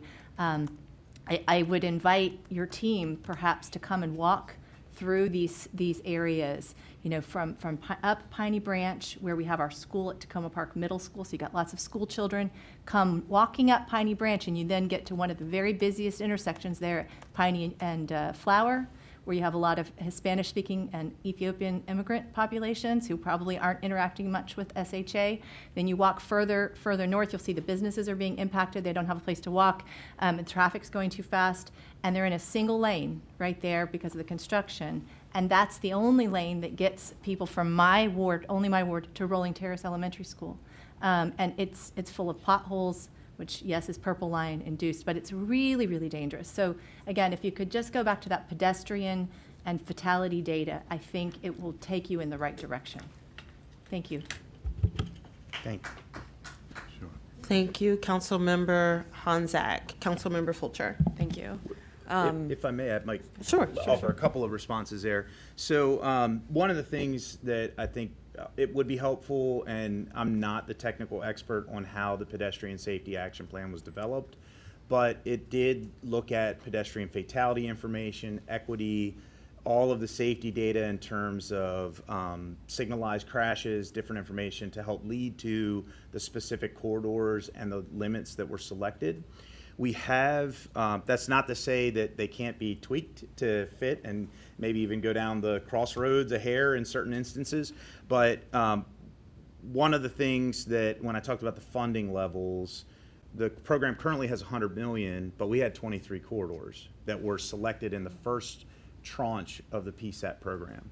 Outside of that, there were probably 1,000 corridors. We also issued a vulnerable road user report that has hundreds of corridors statewide. So I don't obviously have a cost estimate related to this document that you have provided. I appreciate the thoroughness, but I'm guessing there is millions and millions of dollars embedded in all of the asks here. So one more process point, just to make sure everybody's on the same page on, is as part of the overall budgeting process for the state, there's the Consolidated Transportation Program. Every year, a budget is published, and with the CTP process, municipalities submit priority letters to the county, and then the county includes those municipality letters along with their priorities to the state to help us look at all 23 counties in Baltimore City and figure out how to allocate HUR funding, LOTS funding, transit money, pedestrian safety needs, you name it. It's all kind of like flushed out through that process, and ultimately our 6-year budget is approved through that process.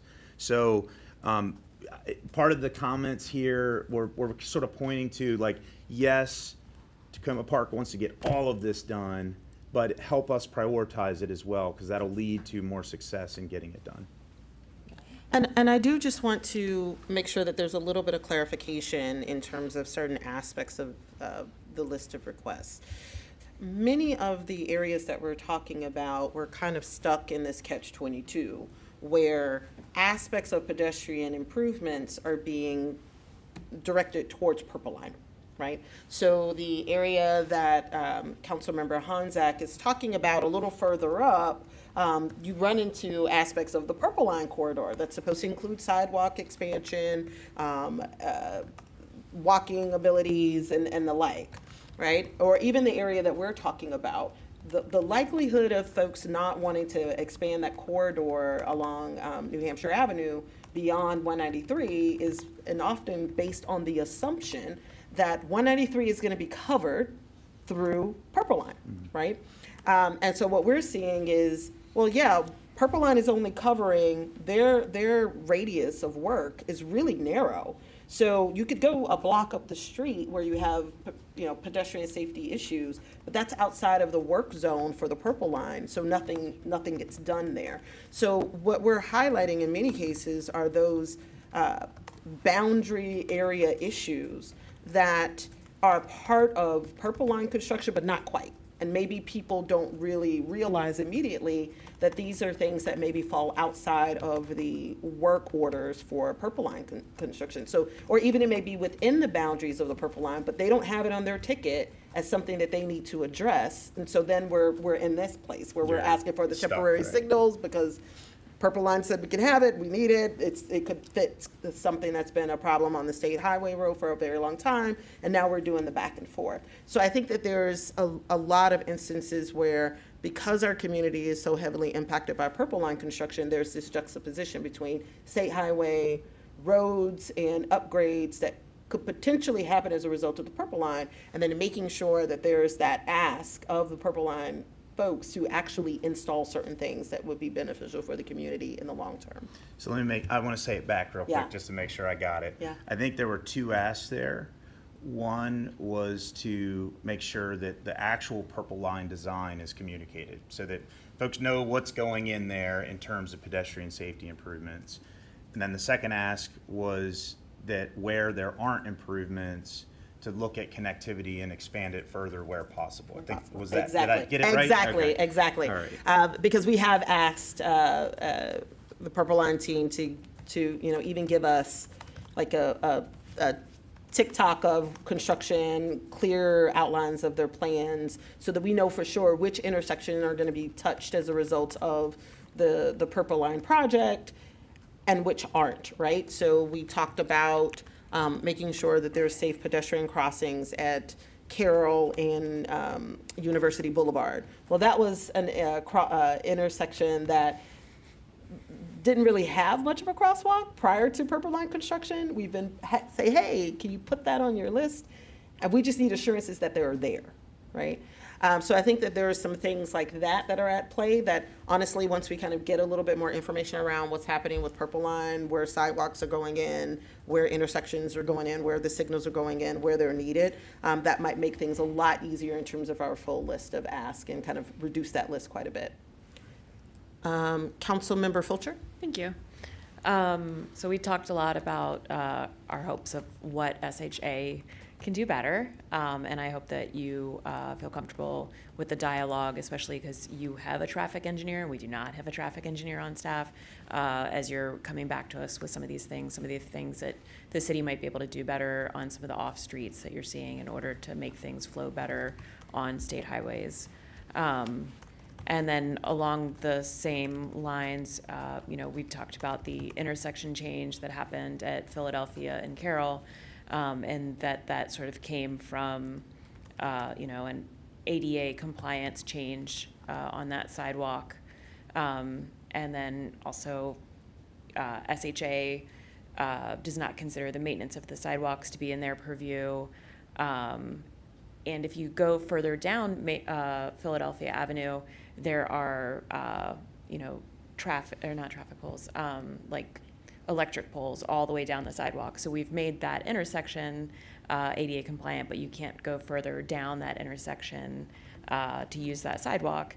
And then if the city were to make changes and move those poles, we wouldn't actually have the purview when Pepco wants to put them back. We wouldn't be able to tell them no. They would come back to State Highway Administration to ask what if they're allowed to put them back in the middle of the sidewalk that we might have spent, $10,000 per pole in order to move them or something like that. And so, figuring out how to move forward with being ADA compliant in a meaningful way that really increases pedestrians' ability to get places throughout Tacoma Park is important to me. And then I was just kind of wondering, what your own big picture might be for cities like Tacoma Park as far as increasing pedestrianship, bike riding, buses. I'm seeing some bus-only lanes along Georgia heading out of Tacoma Park, and I'm wondering also with that, is there like an enforcement angle that's going to come along with that? Because right now I'm not seeing buses only in those lanes. So what are the plans there? Sure. So a couple points there. On the bigger picture, the administration strongly supports pedestrian safety. Last year we had over 600 fatalities statewide. Almost a quarter of those were pedestrians and bicycles. So disproportionately, fatalities statewide are from vulnerable users, and so that's why we're trying to make those significant investments in ADA, in the pedestrian safety action plan, and other areas within our investments.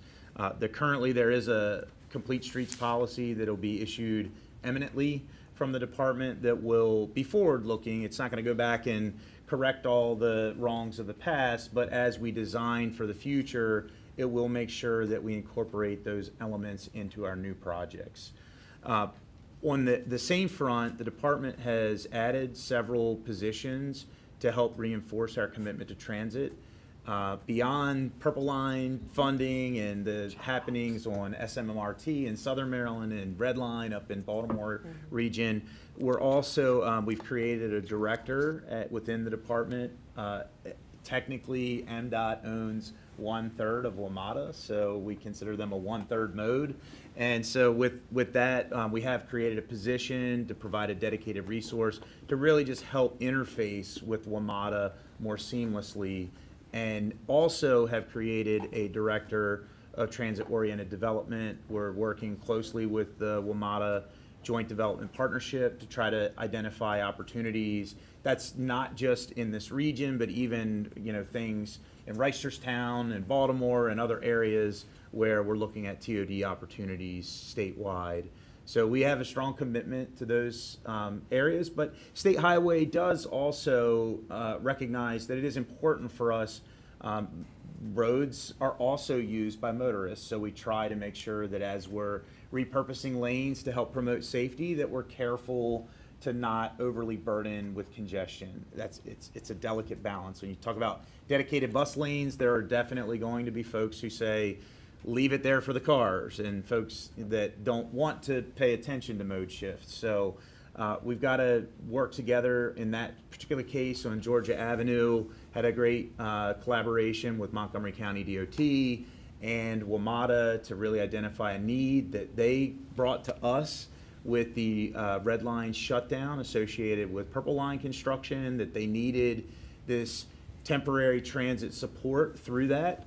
Certainly, we've already heard the potential for asks that could be extended more permanently. We're waiting to hear more if that's an interest from the county, and I think certainly as we see the utilization of that through the summer, we'll get a better sense for what did it do to traffic, is it received well from the community, are there any tweaks we should make.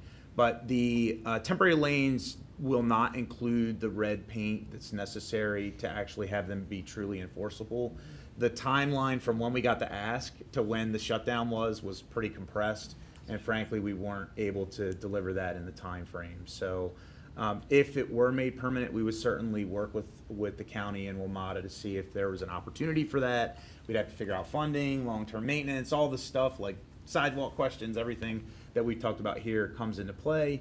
But we want to be a partner, just like coming tonight and having an open, honest dialogue, be a partner with them as well, and continue the conversation on how to achieve these objectives together. Yeah, I appreciate that temporary experiment, to see how it goes, especially since we keep on seeing that WMATA doesn't have funding to increase train systems right now. So, yeah, on that point, we are also working with Smart Growth America on a Complete Streets Leadership Academy that will help us do quick build implementations. And what does that mean?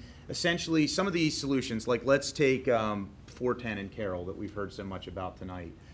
We could have worked with the community and said, we're going to do this as a temporary thing for 3 months and see how it works, right? And if it doesn't work, we're going to take it out. And the quick build process inherently allows you to do that, to sort of experiment and see what works for pedestrian safety, but also sort of balances the needs of the community in terms of traffic. You know, every time you know, the little Dutch boy here put a finger in one hole, the water comes out somewhere else, whether it's side road issues, whether it's congestion, pedestrian safety impacts on local roads. So we have to be careful, and the quick build process will help us do that. That's great. I love local government because we are supposed to be a place of innovation and new things. So the idea of trying out new things and seeing if they work and then deciding if they're going to be permanent later is right up my alley. So thank you. Great. Okay. Madam Mayor, may I ask one question? Well, I actually, Oh, my I'm mic sorry. is not working. Good order, it would be my turn. And I also just want to be mindful of time. And while I appreciate Administrator Pine's willingness to stay here all night, I want to make sure that he's doesn't feel like he has to. So we're going to get to Council Member Gibson, who I know hasn't asked a question this evening, and then we'll follow up with our city manager. And then unfortunately, if there are other questions, I see Councilmember Hanzak and Councilmember Small, and I see other lights. But if folks can please take your questions, and then that way we can move forward with closing out this part of our agenda for this evening. Councilmember Gibson. Yes, thank you. Again, thanks for being here. Thanks for the communication. Thanks for trying to reach out and make partnerships. I'll go back to Carol and Philadelphia issue again. We didn't have, there wasn't communication. It wasn't just the volunteer fire department. It wasn't just the business. I mean, the community, we were sitting here in council and one of our residents came in. Do you know it's just happening right now? And they're doing it. That I'm just somewhat aghast that there isn't some process to ask, in this case, the city council to try and see if there's might be impacted residents. Is there no process for doing that? Was it skipped this time for some reason or another, or is there a process, or is it not done? That kind of collaboration with the most impacted residents in an area. We certainly do have communication on our projects. I don't know the history well enough on this specific instance, but I'm absolutely going to go back with Derek and our CRM to see what happened here. I did learn about this project prior to coming here and knew that it was a pain point for the community. What I understand was it was a resurfacing project and an ADA improvement project, and the pedestrian safety project kind of merged into one. Did it start out as roadway resurfacing, which oftentimes we generally tend to utilize just traffic advisories, and we headed down that path and then got on the wrong track because we were doing some things that really impacted the community more? I don't know. I'm going to have to go back and talk to the team.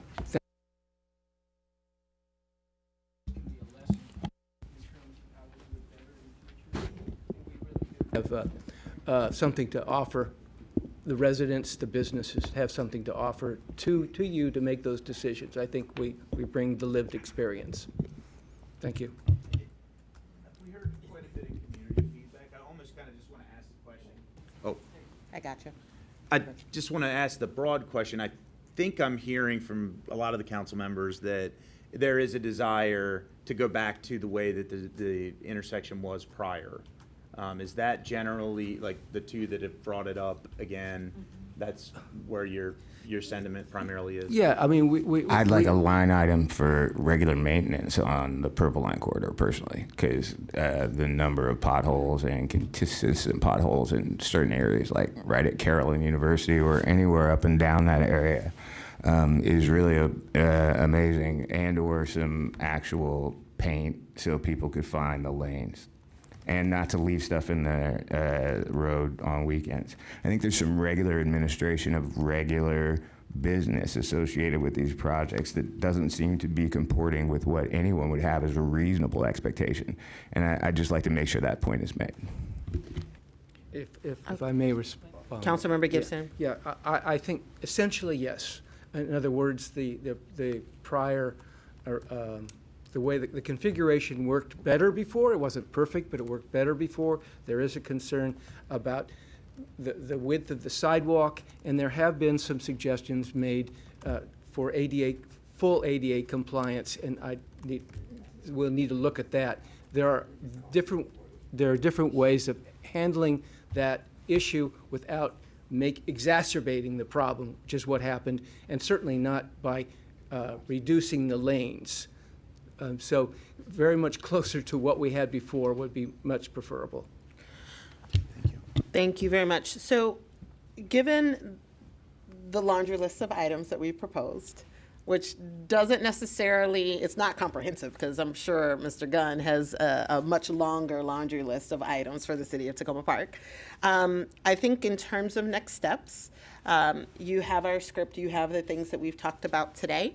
I think that our staff are definitely in communication with our District 3 reps. And it might be beneficial for the city to debrief after today's meeting, follow up with Mr. Gunn, just to kind of map out a plan for next steps and actions. Again, recognizing that there are some things that were discussed today, that there are some paths forward already that's been established, and there are other things that require coordination with Purple Line folks to make sure that they're addressed. And then there are some last things that require money, but also political power, and I'm telling you, we got it here, right, to get them done. So that is, I think, will be, I'm looking at the city manager, how we want to move forward in terms of next steps going forward. So again, thank you so much for joining us tonight and staying till almost 9:30. We really appreciate you taking time out of your busy schedule to come down, and definitely look forward to continuing to collaborate with you and your staff. Thank you for having me again. I appreciate all the council members and the constituents. Great comments tonight. I learned a lot. I drove and ate dinner here in Tacoma Park, and I experienced a lot of the stuff we've been talking about just in a microcosm that you live with every day. So appreciate the feedback, and look forward to continued collaboration and partnership. Great. Thank you so much. Okay, so we're going to take a brief break. We will reconvene at 9:34, just to give us a little bit of time to kind of move nameplates. And then we will reconvene with general public comments, followed by voting comments, general comments, followed by our voting item. All right. Thank you all so much. We'll convene in 10 minutes.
Thank you all so much for sticking with us this evening. Again, the first half of tonight's meeting was with the Administrator Pines from First the 90% of the meeting. the first 90% of the meeting was our meeting with SHA. And again, I want to my sincere appreciation to Administrator Pines and our District 3 engineer, Derek Gunn, for coming out and sticking out the entire time. We really appreciate their willingness to meet with us in our area to talk about some of the factors that impact us the most, which is our roadways and pedestrian safety issues.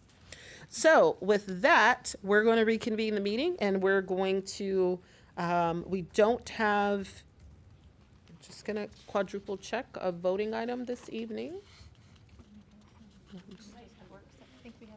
We do have a voting You item. do have a voting item. Yes, that's the only thing we have. Thank you very much. Yes, I apologize. I have papers that are not where they should be. Thank you, because mine is green and yours is blue. While you're discussing that, may I say, I handed out a new version with a clean, a green cover on it. Okay. So when you are voting, that's the one, That that's we're what's voting on. online, and that's the one you should be looking at when you get there. Excellent. Thank you so much, Jesse. So we do have a voting item this evening, the resolution authorizing temporary closure of Erie Avenue in support of the 2024 Flower Avenue Together Block Party. So we're going to go into public comments. Do we have any public comments on the voting item for this evening regarding the temporary closure of Erie Avenue in support of the 2024 Flower Avenue Together Block Party? Hi. Yes. Troy Jacobs, Flower Avenue, Ward 5. I want to thank the council for taking on this resolution, and hopefully it's not controversial. I mean, we in the neighborhood are very excited about the June 1st event. I mean, I'm a little bit biased because it's going to be happening right next to my house, but that's a type of good disruption that I actually am looking forward to. I will point out that the only sort of mini controversy or issue is that, and this is particularly a concern going forward, because we hope to have more events in our ward, more regular events in our ward, and on the same day, in another part of the city, there is the truck garden event. And so we need to think about coordination, but hopefully June 1st we'll have good weather, and I encourage people to come out to both events. Thank you. Thank you very much, Mr. Jacobs. Do we have any other public comments on voting items this evening? Do we have any virtual public comments on our voting item? Excellent. We're going to move on to general public comments. Any general public comments this evening? Tom Gagliardo, Ward 1. While I was waiting, Paul Hubner texted me and said, "Are you going to speak tonight?" I said, "Yes, if I live that long." So I made it. First of all, I came here to actually give a compliment, and now I'm going to give two. And the first one was unexpected. Councilmember Hanzak, thank you for putting a focus on the long discussion that was had tonight.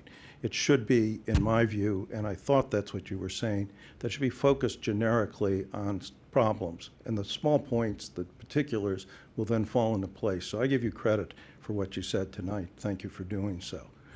The compliment that I intended to give is for the Department of Housing and the tenant forum that they held last night. Only Councilmember Gibson was there, and Randy, thank you for showing up for that. It was a good session. I learned from it, and here's what was really important about it. Any number of people, tenants, were able to ask questions, and unlike what happens here, they got their questions answered. That's important, and that whole meeting had a very positive tone to it. And my suggestion is that there should be more of those. Housing is the biggest economic enterprise in the city. We need to have the kind of forum that was had last night to talk about rent stabilization, conversion of apartments to condos, creating and preserving affordable housing, and any number of other issues. So my question to you tonight is, will you sponsor more such forums? Thank you. Thank you very much. Do we have any other general public comments? Hi, I did email the clerk at 7 this morning for 5 minutes. You've waited long enough. Thank you. Go I right appreciate ahead. it. 5 minutes. Hi, I mean, as you know before, I'm Mark Smorley, and I have had my office in Tacoma Park since 2005, and I'm an immigration attorney, and I was part of the Tacoma Ceasefire group, and I'm not representing them tonight. Some of them know I'm here, and the reason I'm here is because, I mean, first of all, you all were the first in Maryland to speak on this, and that was great, and we did appreciate that. Since then, a lot's happened, and one of the things that really bothered me about the resolution, that really bothered me both personally, intellectually, and really, I would say logistically, but for people's safety, was the use of the term, and I really spoke about this, was the fourth whereas. Hamas killed 1,200 Israelis, which was the deadliest day for Jews since the Holocaust. And by now, we know, it's out there, we know that really is a propaganda term. And now it's only used really by the right wing in Israel. It's been such a and the reason for that is because we've seen in the United States where people who I think are not in the best interests of human rights have passed something in Congress saying that equating criticism of Israel that criticism of Israel is criticism of Jews, it's anti-Semitism, and it's a hate crime. And that's in direct response to thousands and thousands of students around this country speaking their conscience, getting up, being beaten by police in Georgia, being beaten by other counter-protesters. I wouldn't even say they're necessarily Jews, right-wingers, whoever's with them. It doesn't matter. And using this as a weapon, it was unnecessary to put it, and it's also, this statement internally equates Israelis with Jews.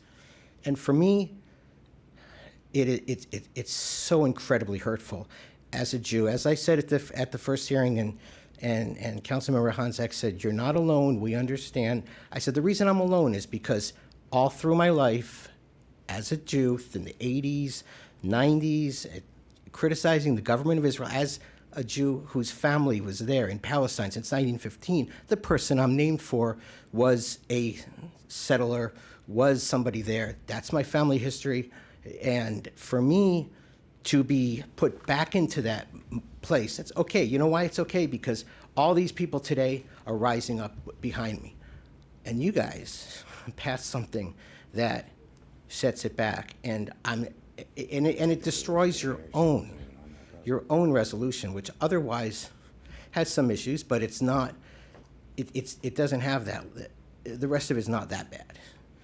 It's unnecessary, and it's, and I worry because all of these students being charged, all these students being kicked off of campus, all these students never getting a job, all these students being blacklisted, McCarthyite, they're using phrases like this, and they can say, look, the most liberal town in Maryland who passed this even says that Zionism is Judaism.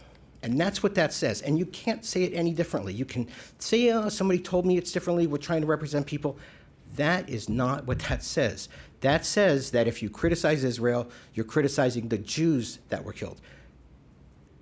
One of the main, just as intellectually, if you were writing a paper in college or high school, maybe junior high, I don't know, but if you said the Jews were killed, they would say, no, that was an attack on Israelis. Okay, we don't teach in history, maybe it's that we attacked Iraq because we're attacking Muslims. Okay, and that attack was against Israelis. And you say it at the beginning, and then you say, but the Jews. So I don't understand why you had to do that. And my personal ask, is that you convene a group and that you take that language out.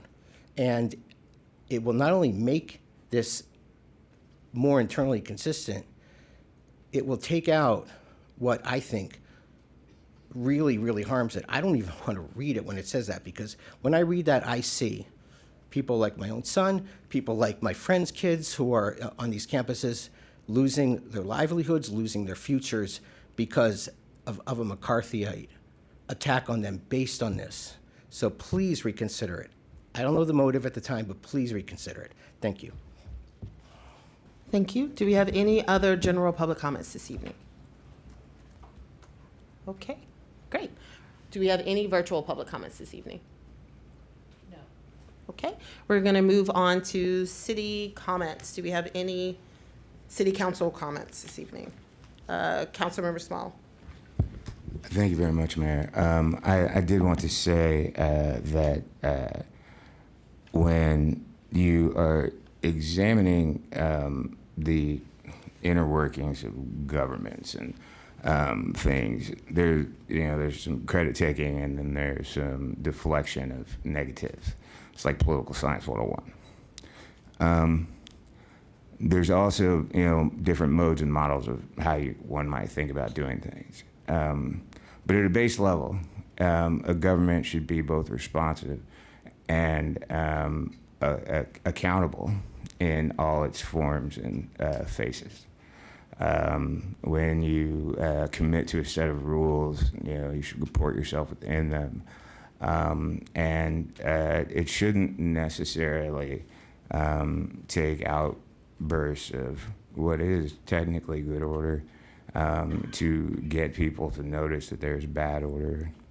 And it shouldn't take organizing a long-term project plan with regard to the New Hampshire Avenue corridor and or the New Hampshire Gardens and Hillwood Manor, political activities with regard to their streets.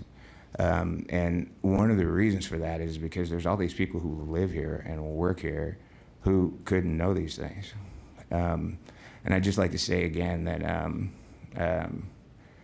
when you pass the buck and there is a vertical trajectory,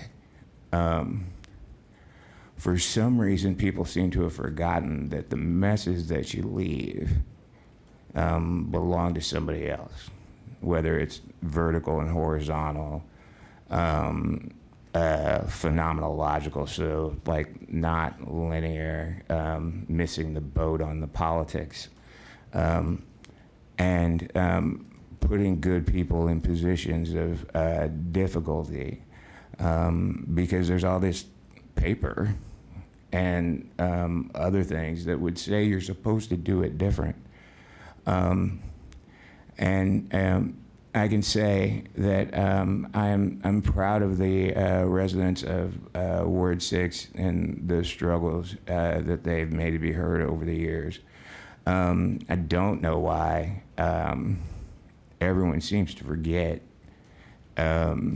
all of the things that happen, or don't ever notice.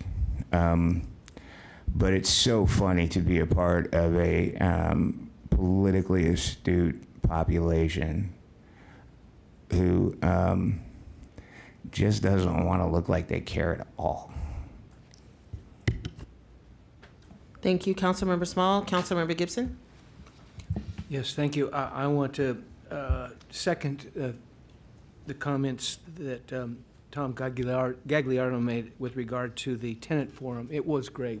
It was well attended, 25, 30 folks, I can't say, and there was question and answer, and there was real concern and feedback, and it is a good model for other things that we might do. It was the first, I understand, it was the first one that the city has done, and Devin and his staff were there, as well as a gentleman from the Montgomery Housing Alliance that was very instructive. So I learned a lot. I think people, residents and renters learned a lot. And so I just want to congratulations to Devin and his staff. More of the same. I also want to give congrats to the Crossroads Community Food Fair, which happened this past weekend. It was a great event as well. It was fun, good food. I had some really nice Mexican food, and anyhow, lots of people. It was a good time. The weather was with us. The weather gods were with us, and as well as the food gods. And let's do that again. Thank you. And I'll just say that I appreciate Mark Schmiele's comments about the ceasefire resolution, and I appreciate his concern, and and agree with his concern. I can't see us, frankly, taking it back, but we should learn from what we do. Thank you. Councilmember Fulcher. Thank you. I want to thank Delegate Sarah Wolick and County Council Member Lori Ann Sales. They joined the Girl Scouts this past weekend along with myself in celebrating our highest award achieving Girl Scouts in the area. And they brought the different proclamations. I'm not exactly sure the different things that everybody had signed, and including they represented D20 when they presented my daughter her award, and I really appreciated that they showed up for that. Tomorrow I am going to be busy hanging out with TPPD a lot. I have the Coffee with a Cop in the morning, and then I will be on the Tacoma Park Principals Area Zoom, which for anybody who doesn't know, once a month we get together with the different principals in the Tacoma Park area and discuss issues that might help support our youth. And so this will be the last one for both Ron Hardy and for Principal Renee Johnson, which is very exciting. Both of them getting to retire. And then tomorrow evening, I will be at the Narcan training that TPPD is also holding. And I just want to comment on June 1st, it is possible to go donate blood that day, go to the Truck Garden, and go to the Flower Avenue block party, and I will be doing all three. So if somebody wants to be on the party bus and hang out with me all day, they should go to all three of those things. Thank you. Thank you, Councilmember Fulcher. Councilmember Hanzak. Sorry, I'm still giggling. You can get your blood stock back up with a little beer. Carbs. Thank you. I wanted to thank residents tonight, particularly Troy Jacobs, since you're still one of the Ward 5 residents that are still here, and I see Tom is still here too. Thank you for your comments tonight. I appreciated particularly the comments about the Piney Flower Junction and the creative comment about the pedestrian piazza at the junction, because I think it actually speaks volumes about what is currently happening there and what's not working well. I think it would be delightful if there were a way that we could figure out how to make that area feel at least like we had a safe and pleasant pedestrian piazza coming out of that Arliss station and up and down into the northern part of the city. So, and on that note, tomorrow night there will be a Purple Line Community Advisory Team meeting for the Long Branch area, which I pointed out to the Purple Line team on the Purple Line Walk is not ideal timing. So I'm hoping someone can go in my stead. There is an acoustic and ales event hosted by the Discover Long Branch at the same time at Flower Avenue Urban Park tomorrow night. For you. You can go to that one. That's not where I'll be. I will be at a symphony concert for my son. But I am here. I am giving out my appeal to those who might be able to attend. It's a really important Purple Line Long Branch meeting. But luckily, I was able to do the walk with everybody this weekend, and so have that line of communication. And I want to express my strong support for the Flower Avenue Block Party resolution. I hope my fellow council members will support us on this. We are extremely excited to have this first ever Flower Avenue Block Party down inside of Ward 5. Around our Flower Avenue Erie Business District. It will be the third event, actually, the fourth event of this magnitude that's happening in the 1.5 years that I've been on council in Ward 5. And I want to thank the city for helping to make, and the mayor and fellow council members to helping, and others who have made those happen, for making those happen, because it's really, really important for our part of the city. We have not previously had much activity over there, and definitely not between Sligo Creek and Flower. So this is really, really important for bringing our neighborhood together.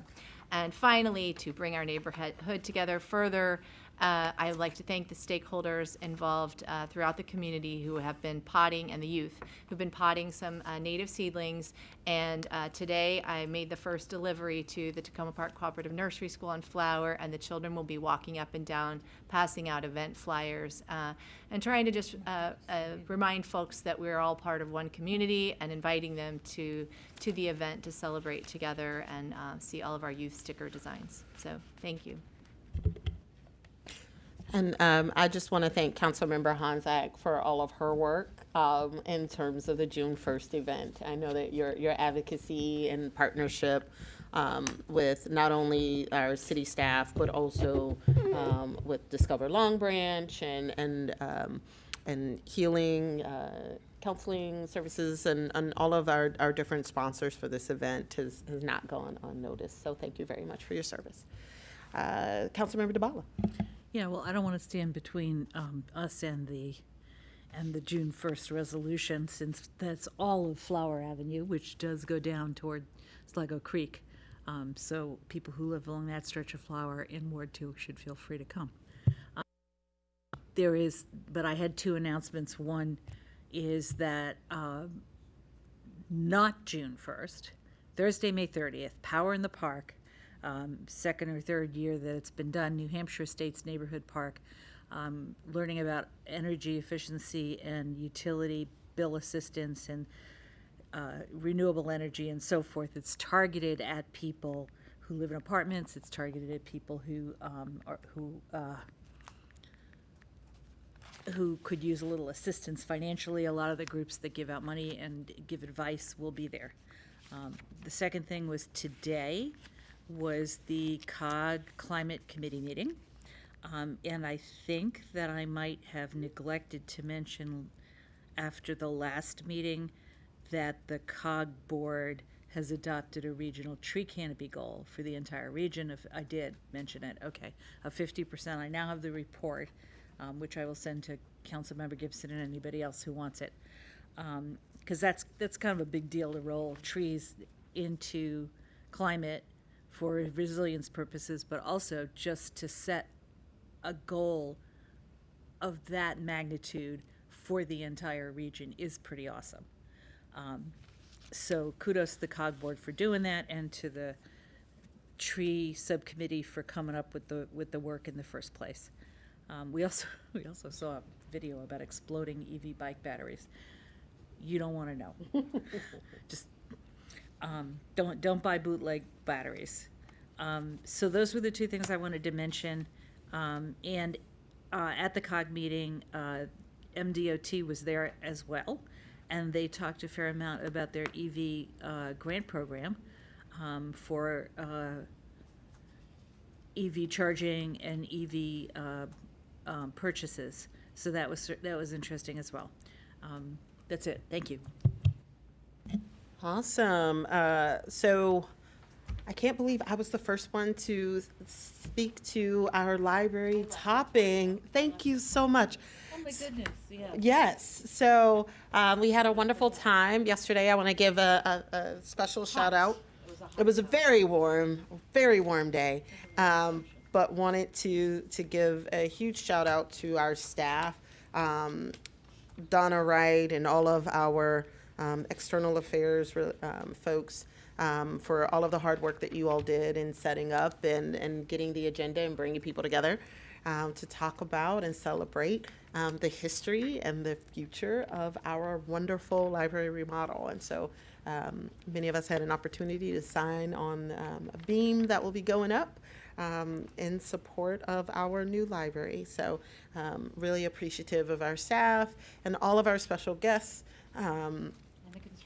And Doyle Construction, okay? Yesterday the sun was beating me down. I could not remember their name, but I am very appreciative for Doyle and all of the workers that were out there celebrating alongside us. So, a couple quick things. So there's been a couple of meetings with Purple Line staff as of recently. We had one on Tuesday.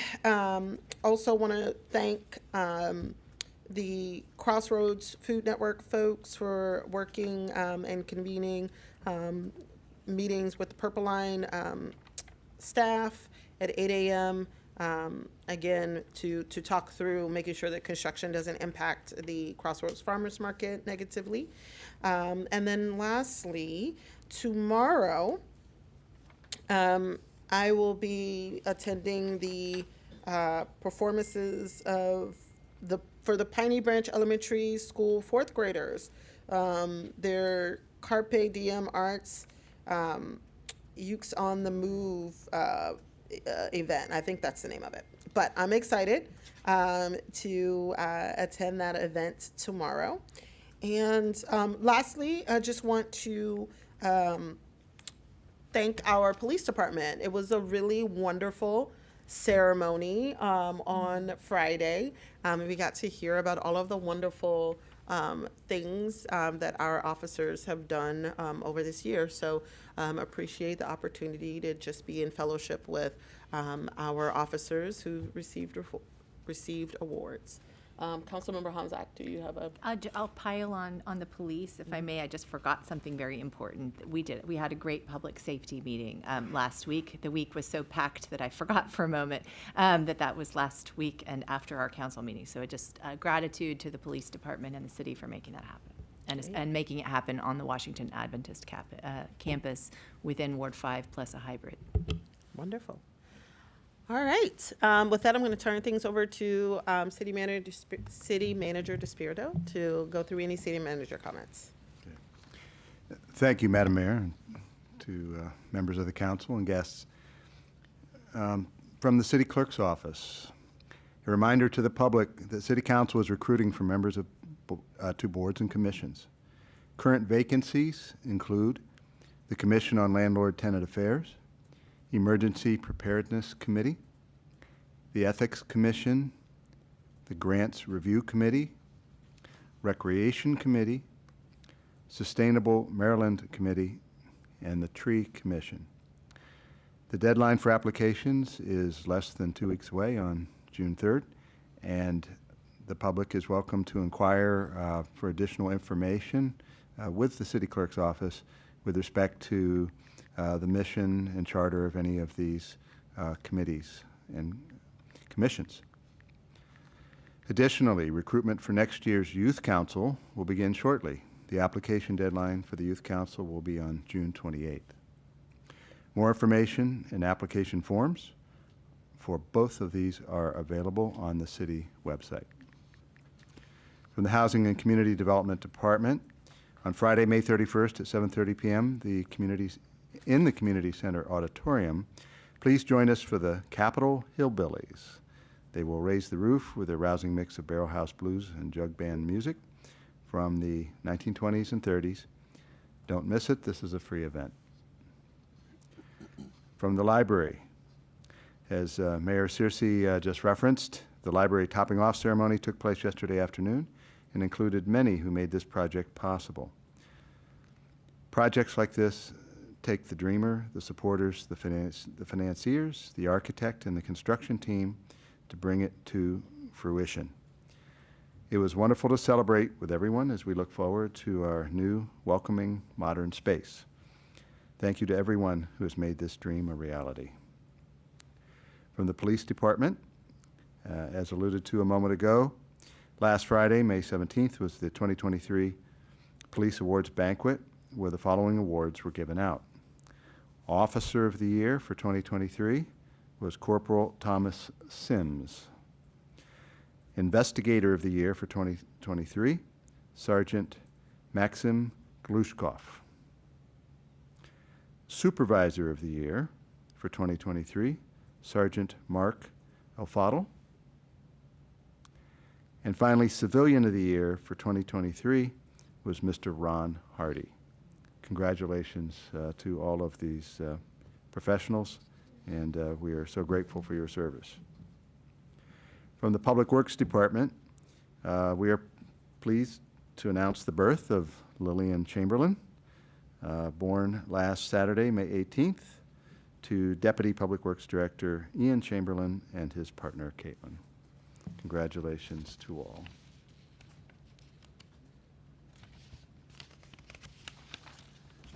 And finally, from the city manager's office, if you didn't get a chance to see it, the Washington Post included a nice article about living in Tacoma Park and interviewed local residents as well as Brendan Smith, our Arts and Humanities Coordinator.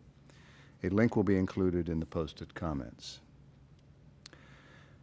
I am personally looking forward to the senior leadership team's all-day working retreat this Friday, as it will be a great opportunity to strengthen us as a team and find even more ways to better serve the mayor and council and our residents. And a staff shout out. While this space is meant to ensure that the council and community get to know the great work of our staff whose names you may not recognize, today I'd like to give a shout out to a name that you do know. Donna Wright, our communications director, who went above and beyond coordinating the library topping off ceremony yesterday. Staff from multiple departments asked us to celebrate her today. Jumping into this assignment with her patented can-do attitude, Donna's leadership made it possible for our library and public works staff to remain focused directly on the project while also ensuring that the community had this opportunity to celebrate and reflect on this long-awaited milestone. By empowering those around her, Donna was able to include the creativity of many people in the overall event, all the while ensuring that it united seamlessly. Her adaptability made it possible for thoughtful, last-minute suggestions and additions to be included as though they had been planned all along. Then, almost before the last reception goodie was enjoyed, she uplifted her team, praising each for the skills that they brought to the celebration. We are so fortunate to have Donna Wright as a member of our team. Thank you for all you do, Donna. That concludes my report this evening. I'm happy to answer any questions. Again, I just want to echo how grateful I am to Donna. We received a citation from Congressman Raskin's office. He was unable to attend, obviously. If you've seen the news, you know why. But his staff came and pulled me to the side. He said, "You have the loveliest staff in Tacoma Park. They're amazing." And he said, "That person," I was like, "Donna." He said, "Amazing." And it's just a true testament to how not only was Donna very focused on this event, but also making sure that everyone was welcomed and felt comfortable. And so I just really, really, really appreciate all of the hard work that Donna put into making sure that yesterday went off without a hitch. And so very grateful. All right. So with that, we're going to move to our voting item. It's just one. So moved. Wait, give me a second. Okay. Would someone like to move the? Moved. No, we have to give her a chance. Yeah, we gotta let her do it. Would She can just do it. would someone The mayor on this. would someone like to move authorizing the temporary partial closure of Erie Avenue in support of the 2024 Flower Avenue Together Block Party? So moved. Thank you, Councilmember Honzak. Would someone like to second? Second. Thank you, Councilmember DeBarlo, for seconding. Are there any points of discussion or debate on this item? No. I think we're all set. Yeah. All right. So with that, all those in favor of moving forward the resolution authorizing the temporary partial closure of Erie Avenue in support of the 2024 Flower Avenue Together Block Party, please say aye. Aye. Do we have any opposed? Oh, I should have, I had a question, I just was too late. Okay. It's cool. All right. Any opposed? Any abstain? All right. Moves forward. Thank you. All right. Thank you all so much. And so with that, given that's our left. Do I have a second to adjourn? Second. Thank you very much, Councilmember Gibson. Everybody have a wonderful night. Yes.